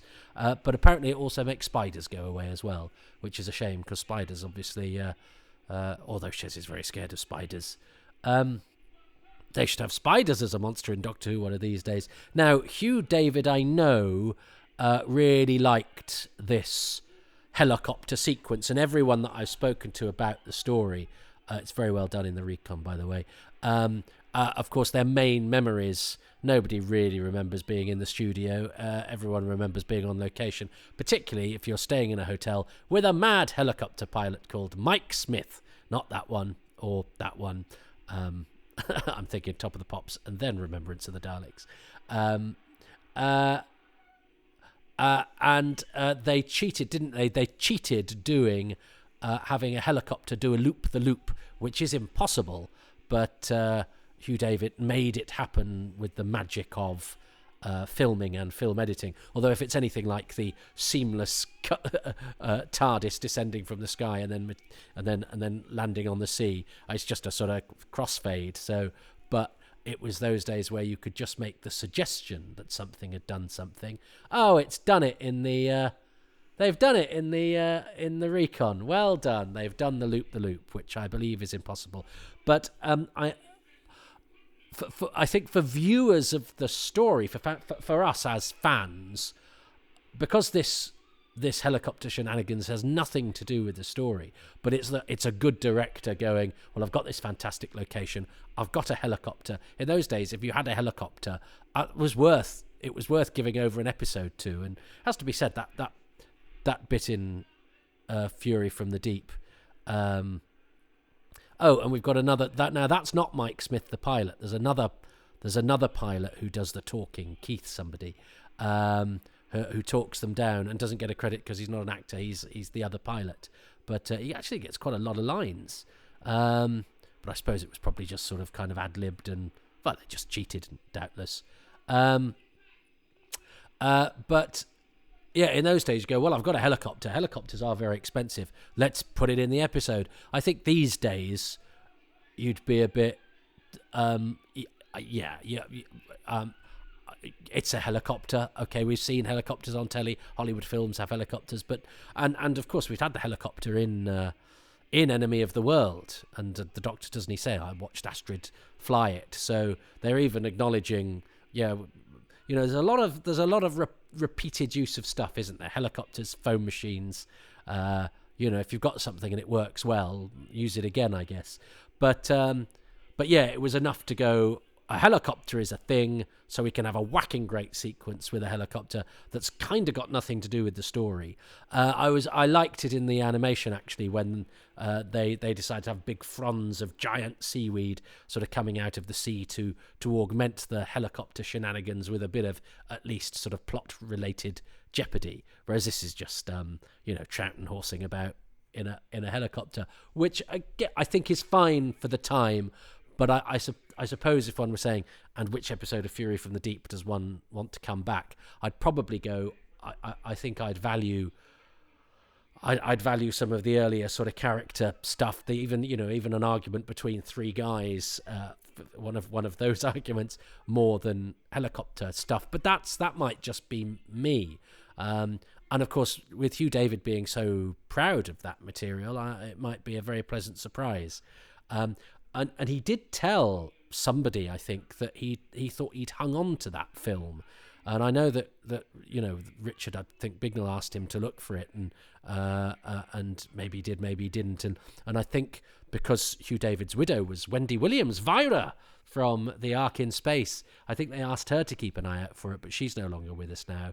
And I know that her husband after Hugh David also was poorly after or around the time that Wendy died. So sometimes when people say, oh, I thought I'd hung on to a thing, Peter Grigine thought a fan had given him a VHS of the Get Off My Cloud Out of the Unknown episode, and we asked him to have a look, but and you get all your hopes up, and fans of course then go, that must be true. Yeah, well, in the same way that Brian Hodgson said he'd recorded a commentary for Fury from the Deep at a convention, and he didn't. He said, I just recorded the underwater one, which was Underwater Menace, which we had literally just done. And somebody went, what, Fury from the Deep? And he went, oh, yeah, I think so. So then suddenly everyone's going, Fury from the Deep must have been found. And it's only when you've got a little bit of sort of inside knowledge of what's actually gone on that you see how ridiculous rumours fly. And of course, that to Brian Hodgson, the watery one, it's not that important to him. That sort of detail is not going to come to him in the same way that we know the difference between every single story and take every sort of syllable that somebody utters as gospel truth. And the difference between the various Doctor Who stories is perhaps more profound to us than by the people who worked on them at the time. So anyway, so I've raised the spectre there of some potentially existing footage that may not have even existed in the first place, or if it did, could have been chucked away decades and decades ago, even before we learnt that it might possibly have existed longer than the episode itself did. But anyway, because Fury was one of the last to be trashed, I think, wasn't it, as well, typically. So it existed more recently than many of the other stories that have since come back. But whatever, there's no sort of poetic injustice to it, is there? There's episodes exist and episodes don't, and these ones don't. I like this this sort of this reaching the climax of the story, because it feels like sort of tendrils of the seaweed have sort of. I like the way that the rigs are a sort of now a connected colony, and that they've all been sort of infested along the pipelines by the weed. I think that's a very compelling idea.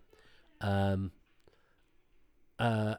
it's nice having a strong, cool female senior character. Megan has kind of taken over, really, hasn't she? Although Harris gets a bit of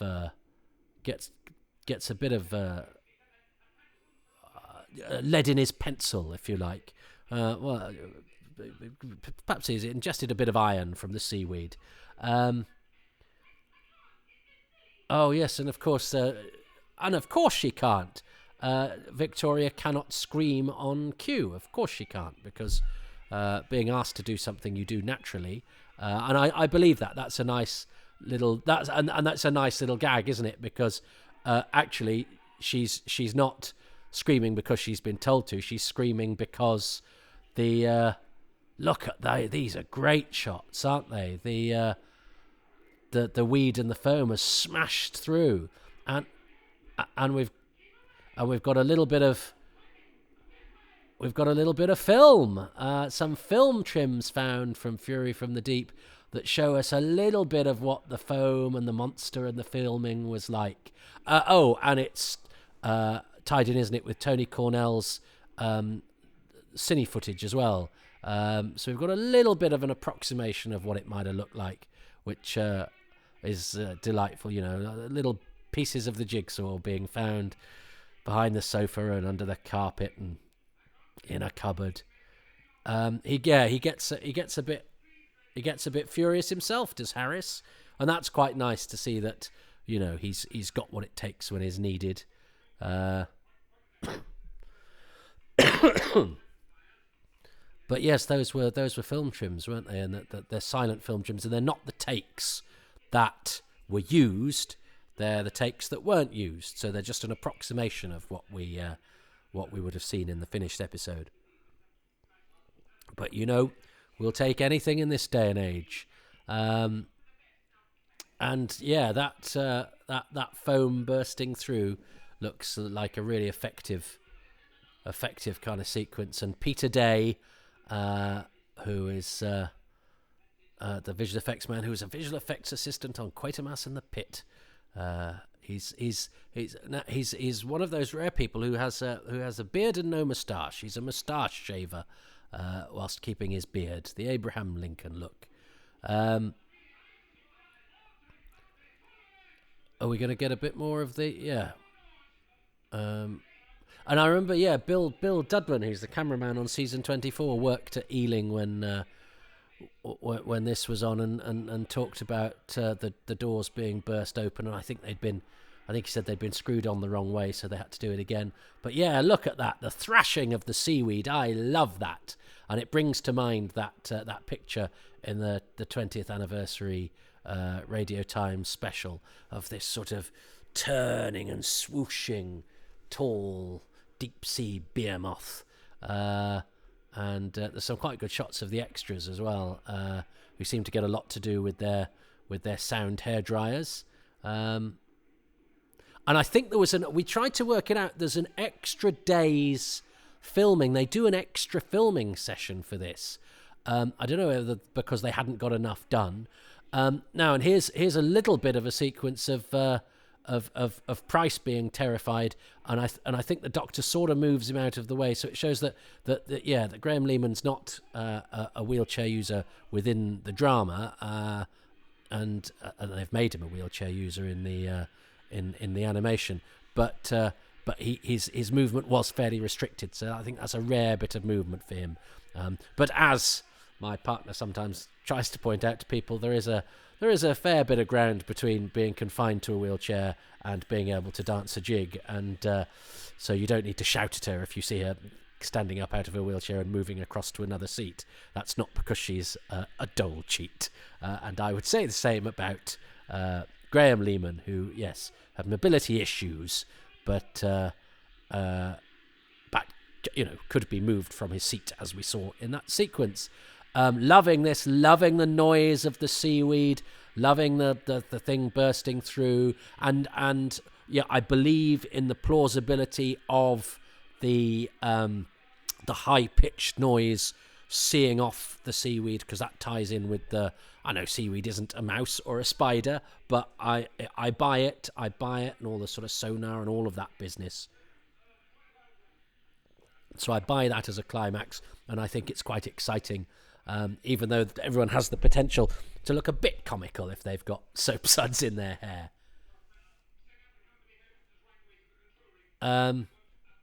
But yeah, that's a nice climax, and nice that we've got a little bit of it. And as we will learn, in seeing off the weed, everybody has survived. A story with no deaths. The Savages is another one. You could say the Celestial Toymaker, because you could sort of say, well, nobody in that is real. I think that's a slightly blurred one. But yeah, there aren't many stories where nobody dies. And here's Robson and Maggie on the monitor, and they actually get to ask, what about Van Lutyens? I don't suppose he's out of shot, so we don't have to pay him to appear in the episode. But yes, even Van Lutyens is still with us. So that's the story ended with a good few minutes to go. And, I mean, it's the sort of thing that, people might be quite cross about now if we spent a lot of time outside of the adventure. And it's unusual because, of course, if we were to do it now, you'd spend it with characters like Mickey and Jackie Tyler, who you're bound to see again. And so it sort of builds to the whole picture of the expanded universe that we need to tell Doctor Who stories these days. But we're never going to see Robson, Maggie, and Frank, and indeed even Victoria again. Well, I suppose we see Victoria in Dimensions in Time, don't we? And Robson is suddenly nice again, and you go, but how he was an arse before he got taken over by the weed. But it's odd because again, if this episode came back, I'd be like, oh, we get the scenes that are a bit less interesting. I don't watch Doctor Who for dinner parties, and yet I'm kind of charmed by the fact that they take their time to rehabilitate Robson back into the group, and we see him go back to work and have that nice bit with the chief engineer where he, is a bit stroppy, and the chief goes, oh, I see you're back to normal. I think that's all very sweet. And this where, maybe he's been served a bit of humble pie with his supper, because he was very unpleasant to Frank, who he sees as a university graduate who shouldn't have ideas, with his soppy wife. But we get this nice, this nice sort of coda, where we actually see life getting back to normal after the adventure, whereas normally the Doctor. And I like, actually, that the Doctor doesn't normally stick around, because I read that as a kind of, I'm a bit awkward with goodbyes, and I can't do the sort of ceremony stuff that people do, and goodbyes are weird, and goodbyes are terribly emotional things, because the idea is that when it's like whenever one has finished a play, at that last night party, no matter how much you vow to keep in touch with everybody, if you're in a cast of 11, the chances are, 4, 5, 6 of them you will never see again as long as you live, having just lived really intimately with them for the past few months. And I find that a bit moving and a bit sad, and you sort of can't really think about it. And I sometimes lock myself in the loo and have a cry. That's a very nice night shot of the complex. And so I buy the Doctor's sort of thing of going, I've got to go because I can't, in my head, I know that as soon as I take off from these people, they're essentially dead to me because I exist outside of time and space. So they will have lived their life. And, if he now arrives 200 years in the future, I mean, everybody on the Earth he lands on, the wheel in space. When he gets to the wheel in space, everybody here is dead. And that's quite a terrifying thing. And actually, as one watches this, although actually Fury has done okay. Roy Spencer is still with us. June Murphy, Brian Cullingford.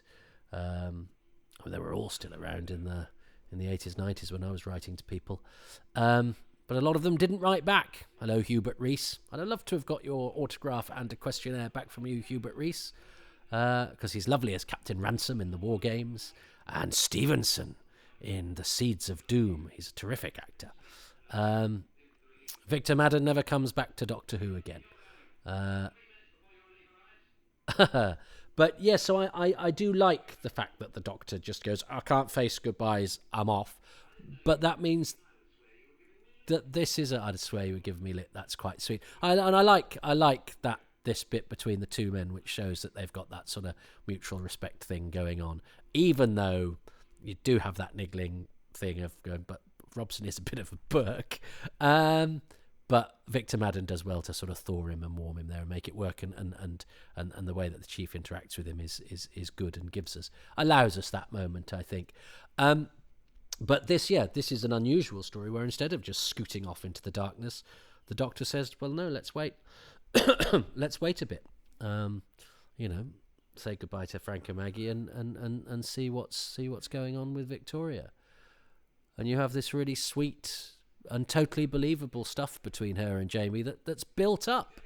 The story has afforded itself these little moments of quiet between the characters, and I don't think I'd want Doctor Who to do it all the time. I think it would slow Doctor Who down a little bit, maybe, and not make it the zingy action adventure that we know and love it to be. But seeing as stories of this time are sometimes slowed down by a little subplot of somebody being guarded in a corridor or just a chase scene or whatever, although this has also had the helicopter. So this has got the double whammy of the helicopter and Victoria. So there's not much plot at all in this episode, if one is perfectly honest. But I trust the helicopter to have looked good, especially as Hugh David wanted to hang on to it, And I think you won't go without saying goodbye. I think that's so sweet.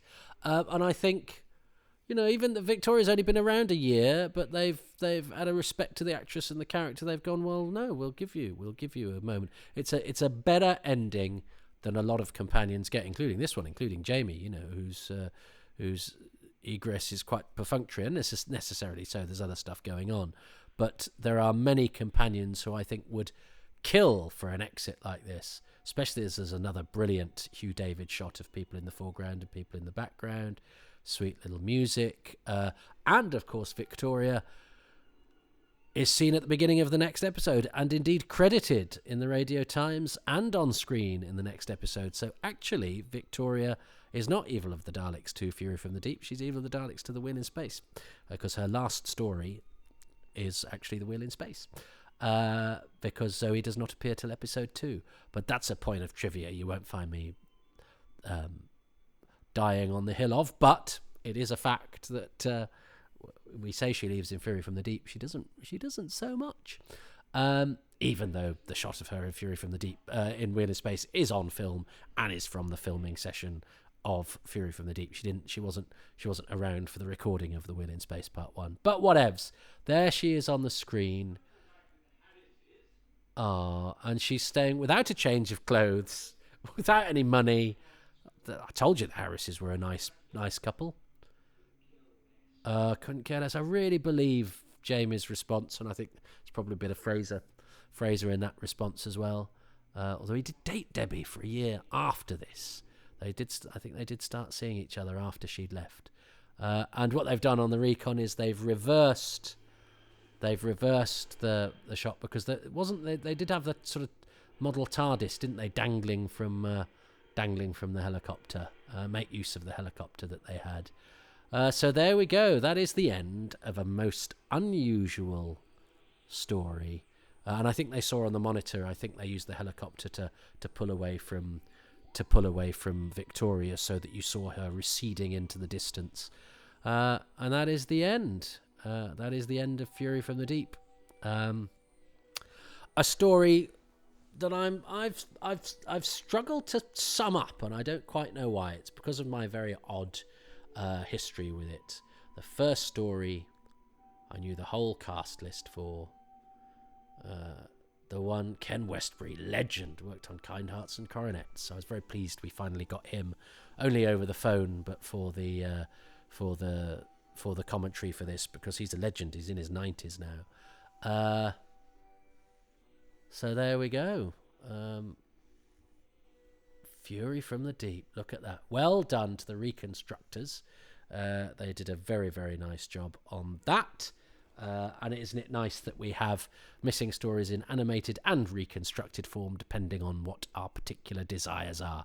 Although I would, and no offence to any of the skilled artisans behind both, exchange all that for the episodes themselves. But of course one would, because I would love to see every single missing episode of Doctor Who. They are like a big hole in my heart. And a thing that causes me great sadness and a feeling of longing, but that, in a way, makes us feel alive, and that sense of loss keeps our interest and keeps our hunger, and may perhaps work in favour of our continued love of Doctor Who. The fact that its history is not entirely complete, but you know what? I'm not going to say no to a little bit more completeness than we currently enjoy. So I've got to choose my favourite thing about episode 6 and a favourite overall bonus thing. Well, I think my favourite thing about episode 6 has to be the departure of Victoria, the way that they've seeded it into the story so well.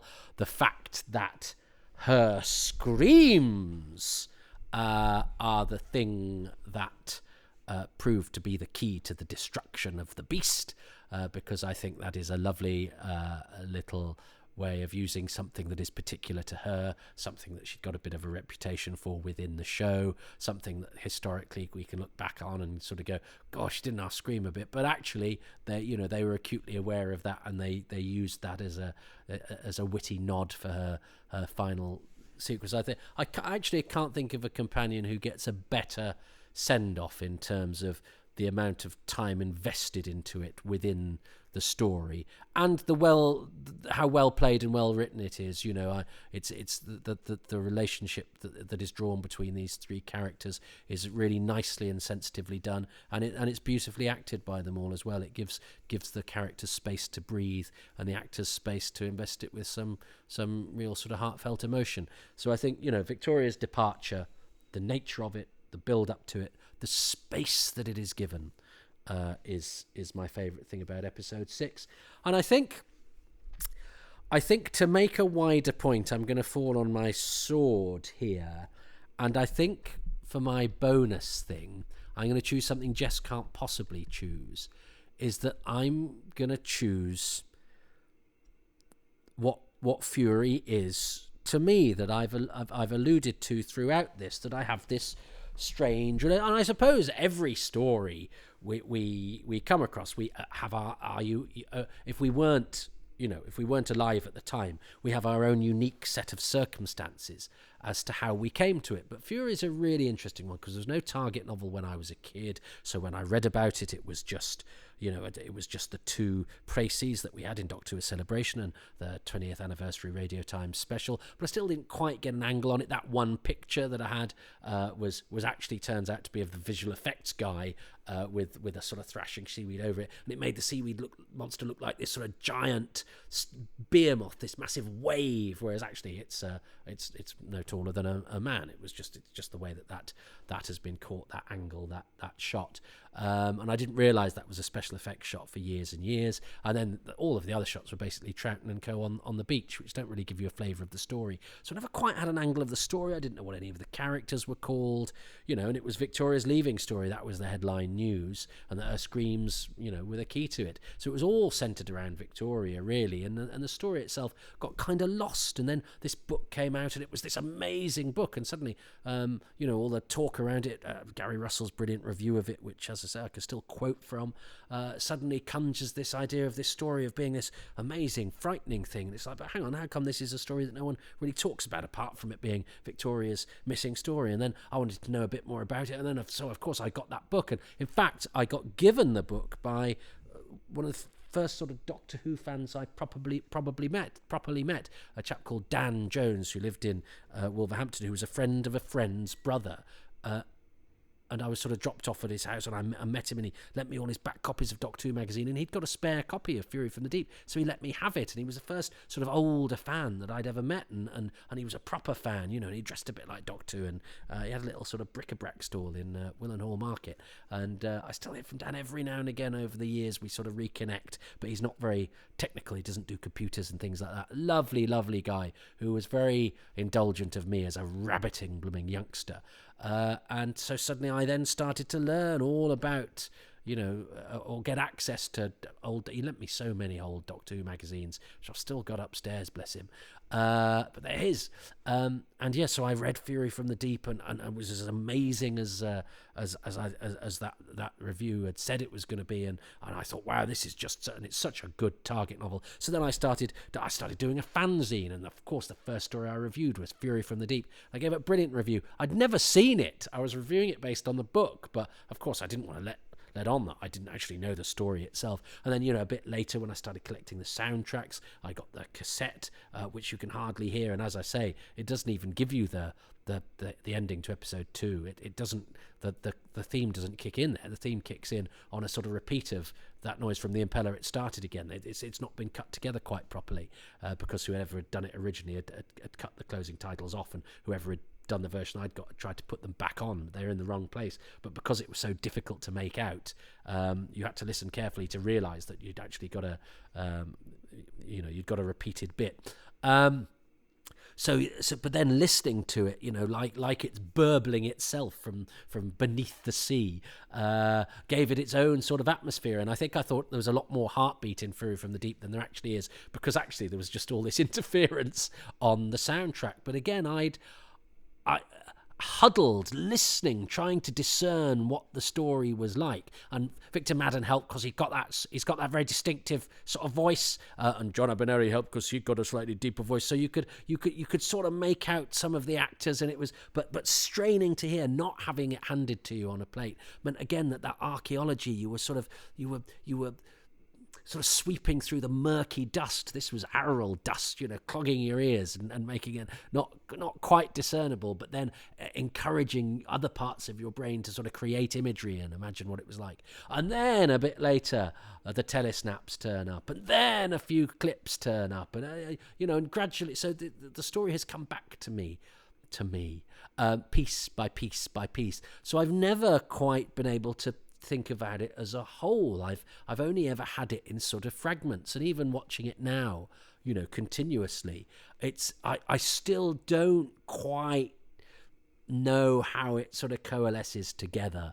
And yet it's this story that was my first ever proper favourite story. It was the one that I like to say in company, yeah, Fury from the Deep's my favourite. And that talks to a lot of the silly things that we do as fans, or maybe just me, but of wanting to, I'd wanted to be taken seriously as a fan, or I wanted other fans to think, oh god, he must know his stuff if his favourite story is one that nobody's ever seen. So that speaks to ego and things like that, and you have to look back at that and go, what was I, how silly was that? And therefore one has to be forgiving now when one sees people saying daft things online themselves. You sort of go, well, I've done plenty of my own daft things in the name of Doctor Who fandom, and sometimes to try and make a stir or make people look at me in a certain way. I have to admit to that. I hope I'm beyond that now, because I'm older and not wiser. I'm probably just less fun. But whatever. It's a huge part of my Doctor Who experience, good and bad. Things that I've done that I look back on with great affection and go, oh, those were the days. And things that I look back on and slightly cringe and go, I reviewed a story for a fanzine that I never actually made, even though I'd never actually seen the story itself. How dare I? Because I wanted to, It's a whole big part of my experience of being a Doctor Who fan, of discovering what there was in the vast history of Doctor Who, and looking back on Doctor Who has been as important to my Doctor Who experiences as looking forward. And Fury from the Deep Also because it was the first one that I learnt the whole. I didn't learn the whole cast list of. I knew I could do the whole cast list of without thinking, and that then became a thing I can do for certainly every classic Doctor Who story. And I never sat down and sort of pored over them. Oh, that's the other thing, because yes, after the book I got the Doctor Who program guide, and so looked to see who some of the actors were, and oh my God, John Abernethy, who was this guy that I'd already got an angle on. He was Van Latchens, who was the character I was the most interested in because of what Gary Russell had said in his review, and blah blah blah. So it all starts to sort of piece together, and so it has a unique place. I suppose every story has a unique place in one's little personal mosaic of the Doctor Who experience, but this one has a very special place in mine. That means it is probably, in execution and in actuality, if it ever did turn up anywhere, probably less than the sum of its parts of the various different stimuli it has to me. I met Graham Lehman's son at a thing, and he was doing the show in the Theatre Royal Bath when I was doing Moss Ate My Doctor Who scarf in the studio, and the artistic director introduced us and said, "Oh, Giles's dad was he said he was a Time Lord in Doctor Who in a Patrick Troughton." So of course I reeled off the names of the Time Lords in the War Machines in a moment of triumph, and of course it was embarrassing because he wasn't any of those three people, because he was a Time Lord in Colony in Space, and the person had given the wrong pieces of information. He went, "No, my dad was a guy called Graham Lehman." So I was like, "Oh wow, he's amazing," but I'd already had my moment ruined because I'd been a show off or whatever. Anyway, so you see, it's mixed with triumph and embarrassment. That's my life with Doctor Who in a nutshell. Triumph and embarrassment, hand in hand, joined together. So Fury from the Deep is the one. It's that one. It's that story. It's that unique set of circumstances that make it somehow more than just a Doctor Who serial. And as I say, I could probably do that with any, but this one, I think I could do it with particularly, and that just makes it a story that is special to me in a way that it can't be special probably to anybody else. But you'll all have your own story that's like that. So whatever happens with Doctor Who, and whether this ever comes back or we ever get bits of it, and it turns out to be not very good at all, I'll always have my journey and my experience with Fury from the Deep, which made it such an exciting companion through my development as a young Doctor Who fan. And for that, I will always be very, very grateful to it. So I know Jess won't have chosen that because his journey has been very different. But isn't that the point? So I'll fall on my sword there. Victoria's departure for episode 6, and me for the bonus. What has Jess chosen? Well, we made it through. Now I have to think of my favorite thing in episode 6. I could choose, again, several things. The incredible scene of the weed breaking into the control room and swimming around in all that foam. There's a lovely dinner party with some rather tantalizing piano music in the background. There's the sense that Robson might even have become a better man at the end of this. But, well, what else could you really choose as my favorite thing? The way the departure of Victoria is handled, not just in this episode, but particularly in this episode, is my favorite thing.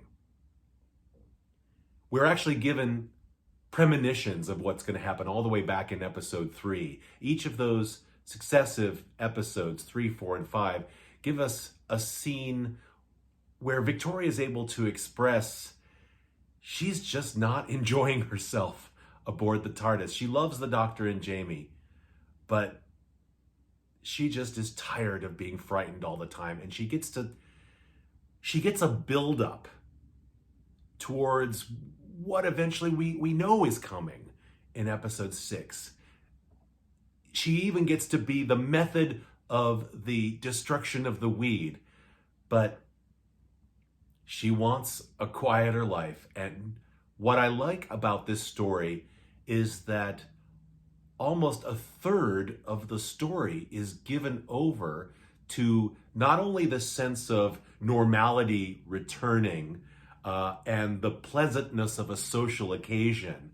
But we get to see how Victoria has become sad but resigned to her choice to stay on Earth, albeit 100 years or so ahead of when she was born.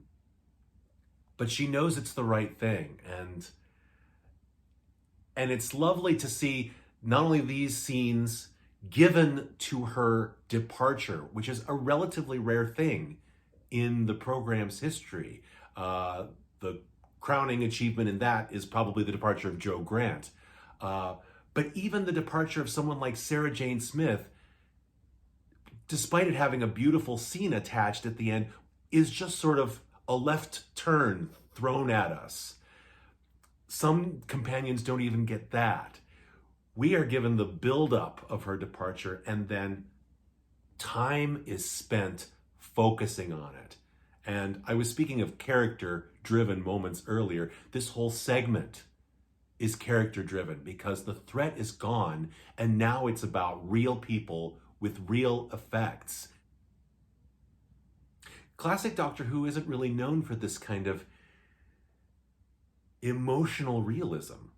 And we got a little bit of that here at the end. And, whether Victoria is your favorite companion or not, she got a great send-off. Yay! Jess and I are as one, are in accord, in harmony, appropriate for a musician. Jess has also recorded an outro, which I guess will have the bonus thing. I mean, I'm not going to win. I had some near misses with Fury, and I think it would have been quite appropriate had I guessed the right way a couple of times, where I very nearly did. I mean, last week, in fact, my favourite scene I didn't choose, and then Jess did choose that, and I was close a couple of other times. So it would have been appropriate, but do you know what? In a way, my life has also been full of near misses, and I've never been entirely satisfied. So in a way, being happy with being close enough to success without actually achieving success is a nice mirror of my life and my connection with Doctor Who, and indeed it is sort of Doctor Who itself. Doctor Who, I always feel with Doctor Who that it's never quite perfect, and it would never quite work. But that's my view of the world, you see, and it never quite. I did a whole thing in one of my shows that I cut out just at the end because I'd got too much material about how, every Doctor Who story has a giant rat. You can see a story where everything seems to be going so well. They've got the cast right, the production right, the script right, and then something comes in and ruins it, albeit whether it be a bad giant rat or a piece of bad CSO or a duff performance or whatever. It's very hard to get a perfect Doctor Who story. And that's partially, but I think that's it's learning to love life even though it has an element of disappointment, learning to love Doctor Who even though there's always something in it that could spoil it for you if you wanted it to, and going, no, I still love it despite its imperfections. So in a way, I could have achieved perfection with Fury and Jess, and actually winning Happy Times and Places for a rare moment with Fury, if I'd just chosen slightly more wisely or slightly more boldly or gone with my instincts on a couple of occasions. But I'm sort of happy that I haven't, because that is actually more appropriate. What is Jess? Jess has a lovely energy, and let's see what he says on his sort of coda. Thanks so much, Toby, for letting me join you. This was a lot of fun, and I hope my choices were neither too obvious nor too obscure. I like to feel like you will win occasionally. The Dudley Simpson is Doctor Who Project is on my YouTube channel. My username is Jester, 2 S's, Jester2Jazz. But search my name, Jess Jurkovic, and it's pretty easy to find me for that reason. As I say, over 40 pieces of music by Dudley Simpson, transcribed by ear and performed on piano. And if you're into it, I even analyze it and rhapsodize about that too. There may even be another series. I may even do some more videos in the future. Right now, if anything, I'm considering and building more material for possibly more videos to come. Otherwise, if you visit New York City and I happen to have a gig, you can hear me play. Thanks again. Well, can you imagine anything better than somebody with Jess's lovely, open and cheerful energy playing the piano? There's something beautiful about watching a skilled musician playing their instrument, just lost in the ability and the enjoyment of it. I love that. And I'm not musical at all. I love watching people who can play with such skill, just consumed in their own ability and enjoyment. I find it so compelling and lovely. I do love artistic endeavour, especially watching it being practiced by somebody, who's so very good. So just didn't choose a bonus.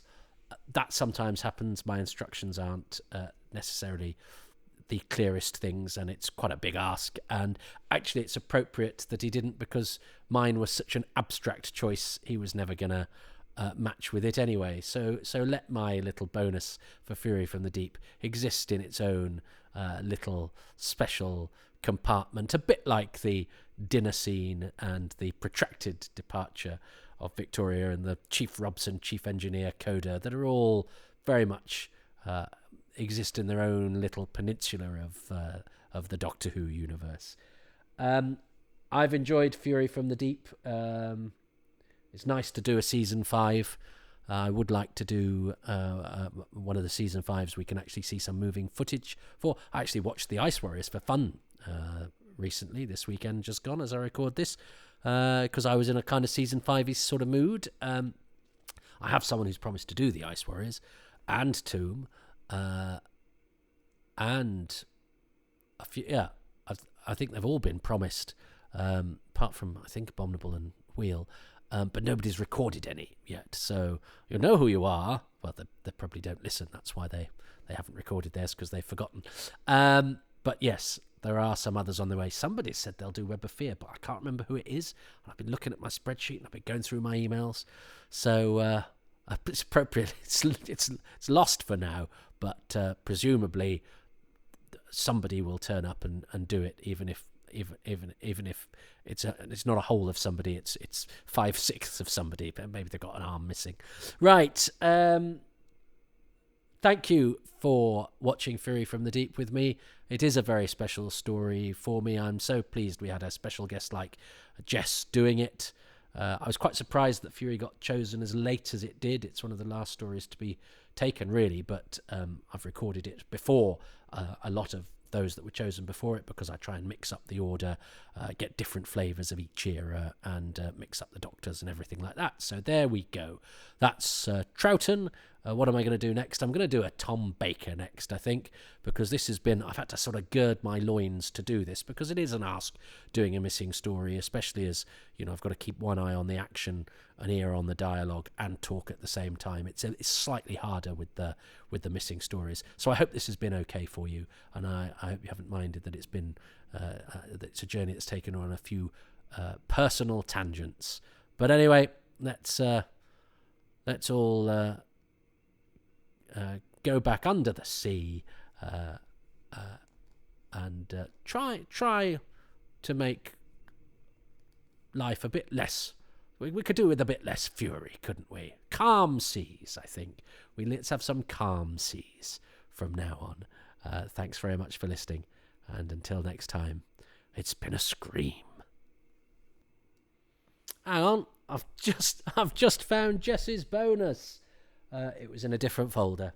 So here we go. Here's Jess's bonus thing. Okay, now for my bonus choice. Again, I had several things I could think of. I won't keep rhapsodizing about the music. I've always liked the pace of this story. I feel like it's a real slow burn, and then it is relentless for 3 or so episodes. I really like that slow build to a giant peak. One thing I like about season 5 in general is how much it teaches us that certain personalities shouldn't be in positions of power, and yet somehow they get there. But what could we learn from 1968? No, what I choose is something that another doctor once was able to say with as much joy and glee as I think we all would. Everybody lives. I remember the first time I listened to the audio way back, I guess that would be in the mid-2000s. And I found that so moving and almost cathartic that despite this incredible danger and the fear of it overwhelming the planet, it was parasitic and kept its hosts alive. And when it was killed, it just dropped off and left its human hosts dazed and bemused, but alive. And you don't get that very much. Doctor Who occasionally has some pretty high death counts. And this is one that, unless I've forgotten something, everybody lives. And that is truly wonderful. Well, there we go. Good choice. Of course, everybody lives. I did talk about that. I revel in death too much for that to be a good point for me. I think it's another thing that marks it up as sort of unusual rather than special. No, it's a good choice. It's a good thing to choose, and it goes to show that you can tell what is renowned to be one of the most frightening Doctor Who stories of all time without any death. Again, proof that fear can be instilled without necessarily showing the most graphic or the worst bits. But I think my main takeaway from that is that we thought the episode was this episode of Happy Times and Places was essentially over, and then we tacked on quite an extended coda at the end just to finish up all the business. But that's because the bonus was in a different folder, and I just assumed Jess had forgotten, but Jess had not forgotten. So apologies for that, but it meant we had a slow burn towards the end of the episode, and now I shall return to my usual grumpy, shouty workplace self, and we'll all be very happy about it. Goodbye.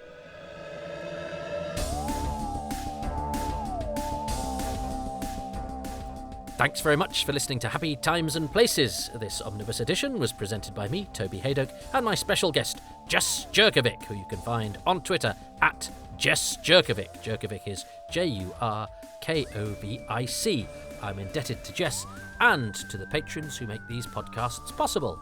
And they include Ruben Herfindahl, Tim Arding, Nigel Bromley, Paul Cook, Richard Chalk, Peter Chamberlain, Grant Davidson, John Deere, Chris Dunford-Kelk, El Pandras, Paul Dunn, Jason Gorman, Siobhan Galichon, Paul Harris, Chris Hyam, Ian Key, Joe Llewellyn, Ian K. McLachlan, Philip Marsh, Nathan Martin, Roland Moore, Rick Moran, Kevin Murdoch, Graham Knott, Adam Parker, Barry Platt, Risto Matti Sarillo, and Frank Shales. The music is by Dave Gates, and the artwork by Dylan Patterson.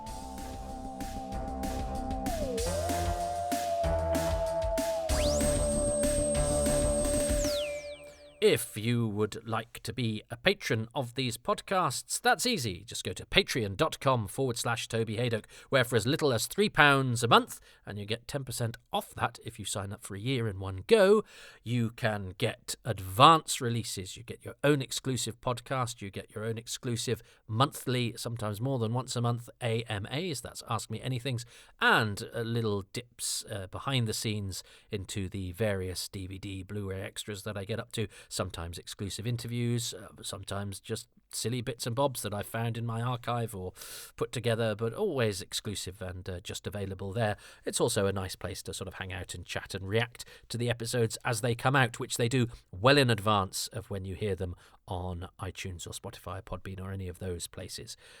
Several months ahead in the case of some of the podcasts. If you don't fancy that, you can go to ko-fi.com/Toby Haydock every now and again and just pretend to buy me a coffee. It's another way of supporting these podcasts and all the other output of mine, because I'm a self-employed artist who is basically rattling a cap at you. But if you don't want to or can't do the financial thing, that's totally understandable. Times are tough, and you've probably got more important things to spend your money on. But how about spending a little bit of your time and no more, just going to whatever outlet you digest these podcasts in or from? Do you digest in? You digest from. If you're digesting in, that means you've been eaten. Don't do that. Anyway, wherever you get these from, if you could give them a 5-star rating and a few lines of review, that really helps tickle the algorithms and make them stand out for any passing trade that may be on the lookout for tumescent algorithms. I don't like the way that's gone. But you do that. That costs you nothing, and I would be grateful for the support, and I clearly need it. Find me on Twitter at Haydoke Podcasts and at Toby Haydoke. You could call it X if you like. On YouTube, these things have started to be uploaded to YouTube automatically now. So if you want to digest them there, or point to anybody you like that tends to live on in the YouTube zone of cyberspace, I probably need a bit of help there, because it's not been an area that I've done particularly well with. There's no pictures when they come, but anyway, my son just told me to upload everything onto YouTube, and I finally worked out a way of doing it. I'm also on Instagram at toby.haydoke, and I've got a Facebook page as well, and a website, tobyhaydoke.com.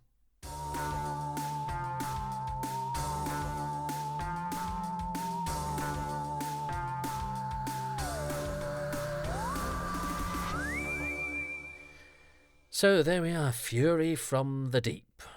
Still a special story, but yeah, fascinatingly, I was thinking, because I've got loads of signed picture frames from various DVD sort of extras and commentaries and things that I've done, and I've and it's funny, but there's some I've sort of chased more than others, and I realised actually there's cast members of Fury from the Deep who I had the opportunity to maybe get signatures and things from, and I never quite did. It's almost like I'm writing a podcast at the moment about endings, and the fact that I haven't seen the end of the last episode of This Life or Sharp, or even the last season of Spooks, which are all shows I really, really enjoyed, but I sort of hold off because I think sometimes when you get too close to something, it sort of shines a different sort of light on it, and actually having a distance from something enables you to revere or admire it more, or not sort of close the book on it. So it's very funny that Fury from the Deep, which meant so much to me, particularly as a teenager, and I've been thinking about that, how its reputation has gone up and down. It wasn't a story people talked about at all, you know, or as I understood it, that didn't have much. There wasn't much brouhaha around it really until the Target novel came out, and then it started to get a little bit of traction. And because it wasn't an obvious classic, it seemed to be the sort of the classic of choice of the connoisseur, you know. So, and of course, I considered myself that. I was such a connoisseur of loads of things I'd never seen. And it's just impossible. I'm sure I probably say this in the podcast, but it was so long ago. But it's impossible for me to now know what I think of Fury from the Deep. And of course, you know, we've got a few offcuts and a few censor clips, but we don't have it. We don't have it. I mean, that Oak and Quill clip is extraordinary, but it's and it looks like you know, it was one of the last to be destroyed, but it's one of the most unlikely to ever have a single episode be returned, which seems so sad. Well, I'm hoping now that I've said that, history will prove me wrong, and something will turn up. An episode of Fury would be nice, wouldn't it? We've got a film can of Fury, because one of the Ice Warriors episodes was in a Fury film can, which suggests. So the film was about, and the can was about, and they got swapped over. So, yeah, maybe that went walkies, and somebody's got an Ice Warriors film can that's got a bit of Fury in it.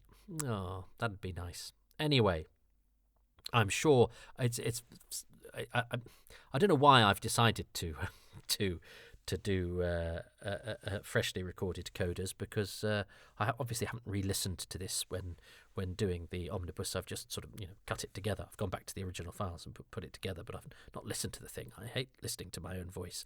I was going to say I hate the sound of my own voice, but the way in which I I find it impossible to shut up is clearly not quite the case. But maybe I keep talking so I don't have to listen. I don't know. Anyway, shut up, Toby. I'm sure the self-flagellation thing is as boring as the stuttering, the segues, and the mixed metaphors and the half-formed thoughts. Everyone, God, you've done so well getting here, and I think I'll put you out of your misery. Go and run a bath with lots of bubbles.